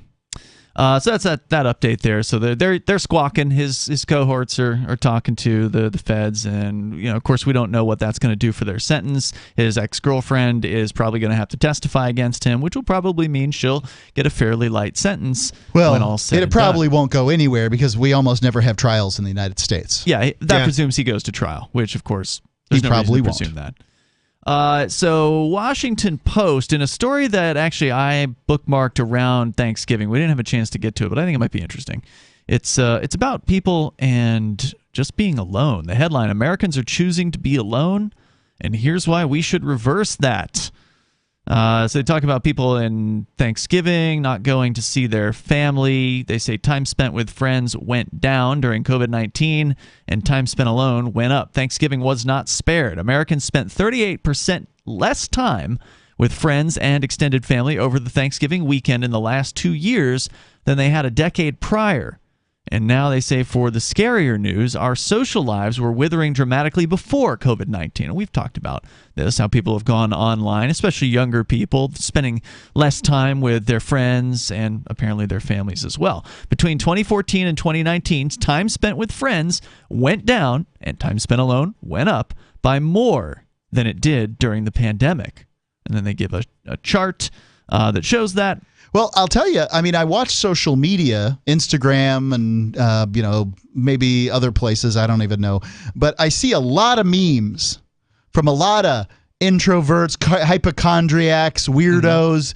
And I don't get it, but it seems to be causing social. You won't even, go to your room or something like that. You don't know how much I want to go to my room. Go to bed for me means looking at my phone in a different section of the house. All these memes about being miserable, sleepy, single, fat, anxious, lonely, mentally ill. This is lauded and talked about all the time. You would have never talked about this, decades in the past. You would have never advocated for your own mental health in this way. You're like, oh, yeah, I'm a kooky one. You wouldn't do that. Yeah, I guess I don't hang out in the same places where you get these memes, Mark, so I don't really see them as often, but I don't deny what you're saying. I suspect it's true. We certainly see it amongst young people who are always talking, it seems like, about being depressed and anxious. Yeah. Like I never heard that growing up. When in the 1990s or whatever, when I was in high school, I didn't hear people talk about that. But now you hear it all over the place. It's like a badge of honor. I mean, Aria's talked about how people on Twitter are putting their mental issues in their profile bio. like what? That's what they want people to know about them. That they have depression, that they have anxiety, that they have, gender dysphoria. Okay. Now, don't forget adding your pronouns. That's just more mental illness. Yeah. So, according to the Census Bureau's American Time Use Survey, the amount of time the average American spent with friends used to be stable at 6.5 hours per week between 2010 and 2013. And then in 2014, the time spent with friends began to decline. By 2019, the average American was spending only 4 hours per week with friends, which was a 37% decline from just 5 years previous. Social media, political polarization, and new tech also played a role in the drop. COVID then deepened the trend. During the pandemic, time with friends fell even further. In 2021, the average American spent only 2 hours and 45 minutes a week with close friends, which is a 58% decline from just 1 decade prior. Is this a problem? It doesn't sound good. No, there's more coming up here. We'll share with you. It is Free Talk Live. Free Talk Live. Laws are made by politicians. Politician is a synonym for a liar and a thief. I don't necessarily agree with that. Not entirely every time, but generally we're talking about politicians here. You wouldn't trust them with your bank account, would you? No, but that's what I'm talking about. Liars and thieves have written crap down on pieces of paper, and you're justifying it. I'm not justifying it. I'm just saying that if I tell you pot, that's wrong. It's not wrong. It's not wrong when politicians tell you can't do something. People have a basic sense of morality. Okay. This is a good idea or this is a bad idea. And property is one of them. So taking my drugs is again a crime. Taking your drugs, taking something that's illegal to own. Again, with the politicians. Why don't you go out and shine their little shoes for them? For God's sake. Free Talk Live, 7 nights a week from 7 to 10 Eastern, live on the Liberty Radio Network at LRN.FM.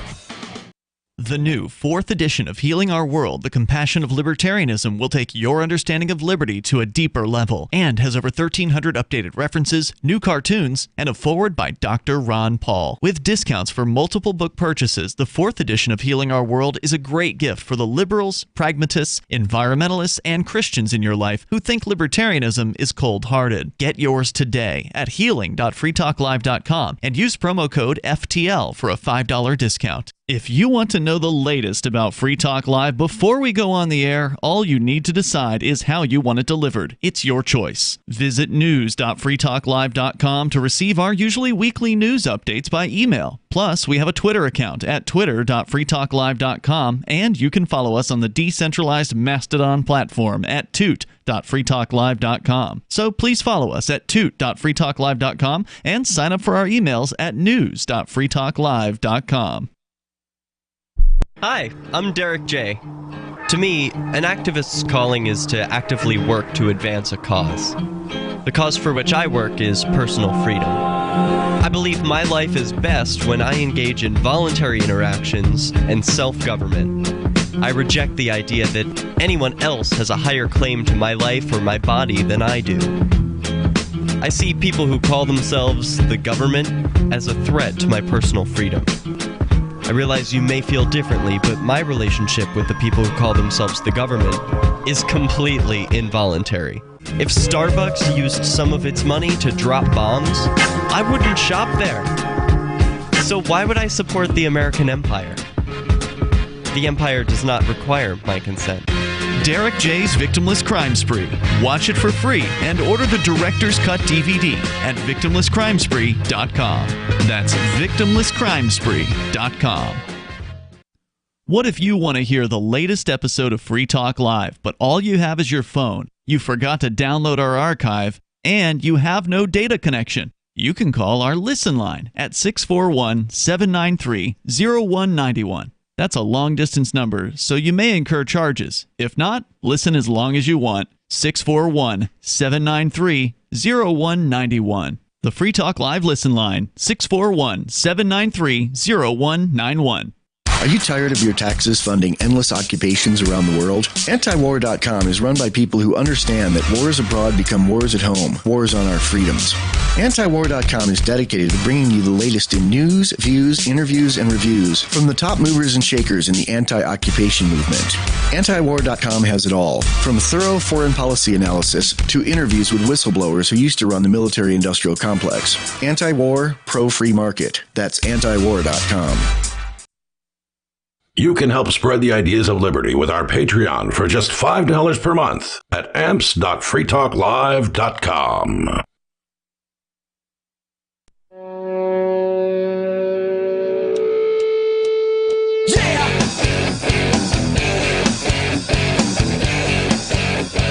It is Free Talk Live. Phones are open if you want to join us here. We're talking about lonely people. People in the United States. And maybe this is happening elsewhere, but at least in the U.S., there's a survey that's been asking people over the years. It's the Census Bureau, actually. They've been asking Americans for some number of years who they're spending time with. Are they spending time with people? And apparently prior to 2013, Americans were spending about 6.5 hours per week with their friends, but that has been declining ever since 2014. And, of course, it got more severe during COVID, but it's been getting worse prior to COVID as well. And that's what the story is all about here. From the Washington Post, they say that time with friends has been falling dramatically. It's now only 2 hours and 45 minutes per week as of 2021. And they probably don't have numbers yet for 2022. So down from 6 hours and 6.5 hours a decade ago to 2 hours and 45 minutes with what they call close friends. Now, similar declines can be seen even when the definition of friends is expanded. So let's say your friends include your neighbors, your coworkers, and your clients. In that case, the average American spent 15 hours a week with that broad group a decade ago, 12 hours in 2019, and down to only 10 hours per week in 2021. So that's a 33% decline. That's, pretty high. Last decade. I wonder whether they include, something that's been declining dramatically over the years is clubs. Now, my dad was a member of the Moose Lodge. Oh, okay. Yeah. And, there was a bunch of these things at one point. Different clubs. The Elks Lodge. Yeah, Elks, Eagles. Eagles is BPOE, I think is what it is. Eagles is for FOE, Fraternal Order of Eagles, and the Odd Fellows Club, and, just a whole variety of these. Then you include Lions and JCs and, any variety of the Toastmasters, and there's all kinds of varieties of these clubs. There's also the Italian American clubs and the Swiss American clubs, and a bunch of these where they're ethnically based in whatever way that they do it. And different ethnicities, by the way, have different clubs too. And I don't want to leave those out. I just don't know as much about them. And these things are nearly gone. There's, there in Sarasota, where I'm from, there is a Moose Lodge still. I don't know where it is. What's the average age of the member? God, it has to be old. 90. There's a trailer park on North Trail, which you're familiar with, which is reserved for members of the Eagles Club. Huh. And so, if you're a member of the Eagles Club, you can go to this 55 and over trailer park. Which in Florida, by the way, if it's 55 and over, the trailer park is probably pretty nice. Okay, but if it's not 55 and over, it's an S-hole. Okay, so I just wonder what has happened to those things. And, they got to have a real hard time bringing in new members into those things. It's got to be. I mean, I don't spend a lot of time at those clubs. And one more clubs, thing, even before that, I always wonder about the Shakers. You know who these people are? Aren't they basically extinct? Yeah. They're a religion that started diminishing around the 1880s because they didn't want to have sex. They were celibate, and they always brought people in. But the Industrial Revolution made it so that people could, make it on their own without living in clubs, essentially.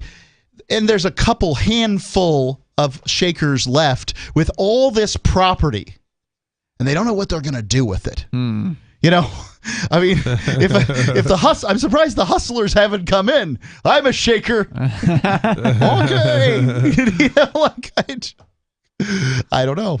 So on average, Americans didn't transfer the lost time that they, again, they're spending fewer hours with friends. They didn't transfer that time that they had back with other people like spouses, partners, or their children. Instead, they chose to be alone. And now, no single group drives this trend. It's true for men and women, white, non-white, rich, poor, urban, rural, married, unmarried, parents, and non-parents all saw proportionally similar declines in time spent with others. And by the way, when you're talking about sex and meeting people and these sorts of things, I'll bet you sex is down too. The incidence, if you're alone, you're damn right it is. Incidences of sex, and I mean between two or more people, lower than it was in 2019 and whatever the date they're looking at there, because there's just fewer people around. This means fewer babies, less replication of American citizens. Well, and you've seen what happens in Japan when a society has fewer. It's in collapse, and Japan's even more of an ethno state than the United States is. It's one of those reasons that's an argument for opening the border, right? Because if we don't open the border, what happens to our economy? Loosening immigration in this case. One thing that I think is stunning that the United States does is, they restrict the people who have come here for school in staying. Yeah. If somebody's come here and gotten a degree, why wouldn't you want them to stay? At an English-speaking American university, you want to kick them out of the country? If somebody wants a job in Silicon Valley doing computer programming, getting paid presumably somewhere in up to near six figures to start, you want to keep them out? What is wrong with you? What kind of breathtaking bureaucracy are we talking about trying to keep those people out? I mean, I can see if a country's emptying its prisons into the United States, I gotcha.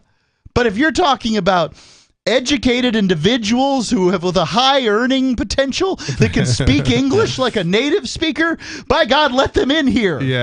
Well, one of the problems that, with Japan and these maybe the America soon, is bureaucracy goes slow, right? So the trends are happening. These trends are happening over years, and the bureaucracy still just hasn't caught up with opening up and letting people in. So it because just makes a bureaucrat's job is to say no, no. Status quo with the state.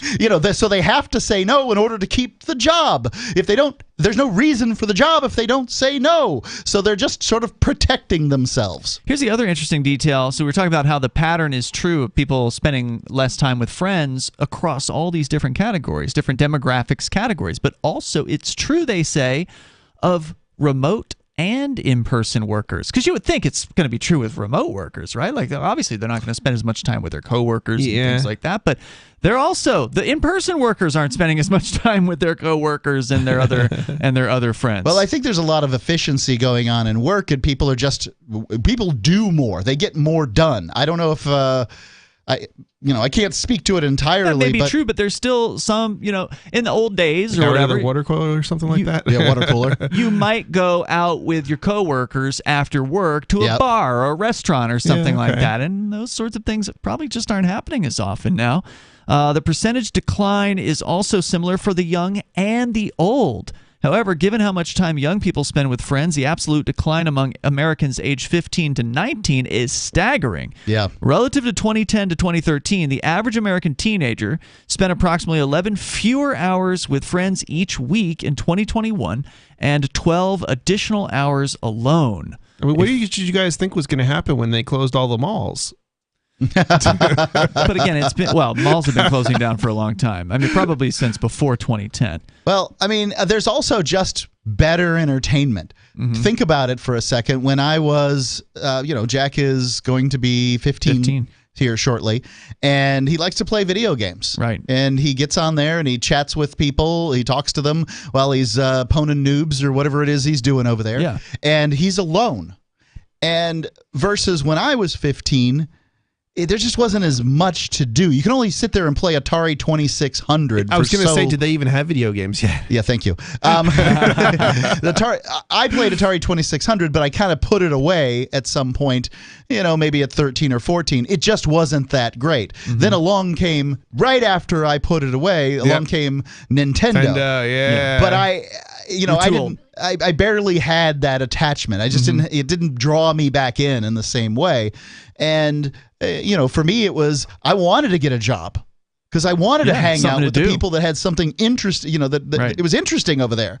And now they don't want to work. No, I mean, I don't know if kids don't want to work, but I certainly would say they've been hindered from jobs. I mean, they can't even get their cars. When I was young, 16, the first thing you do is you get a license, right? And you get a car and you go hang out with your friends and you get a job. And now you can't get a car, you can't get a job. Kids, there are people, there are young but people. They're just not. They can't. The state won't even let them. He's correct that the government's making it harder and harder for people who are 16 and 17 to get driver's licenses. But on top of that, Chris, Ian's correct. Kids just don't want the jobs in the numbers that they used to have them. It used to be that 14 and 15-year-olds were a relatively large segment of the working population. Now they are minuscule. Almost no one will hire them. We're out of time for tonight. I'll put the story up on our social media over at social.freetalklive.com. And don't forget to check out bullionmax.com/FTL. Get your silver starter kit there at employee pricing. It's a pretty sweet offer. It's bullionmax.com/FTL. We'll see you tomorrow. I'm a little obsessed with My Magic Mud. Several years ago, I met Jessica Armand, the founder and CEO of My Magic Mud, and I didn't even know my teeth were coffee stained. A week's worth of use convinced me, and now I use it every 3 or 4 days. It's clinically proven to whiten teeth, and I think it cleans better, too. My Magic Mud's available at most local health food stores, Sprouts, Natural Grocers, CVS, Walmart's Natural Beauty Aisle, but I can get it for you for 20% off with coupon code FTL20 at mymagicmud.com. FTL20, mymagicmud.com. Are you tired of governments murdering people around the world? Stop using their money. There is an alternative. Bitcoin is a stateless, free market, non-political currency. Bitcoin cannot be inflated or controlled by any government.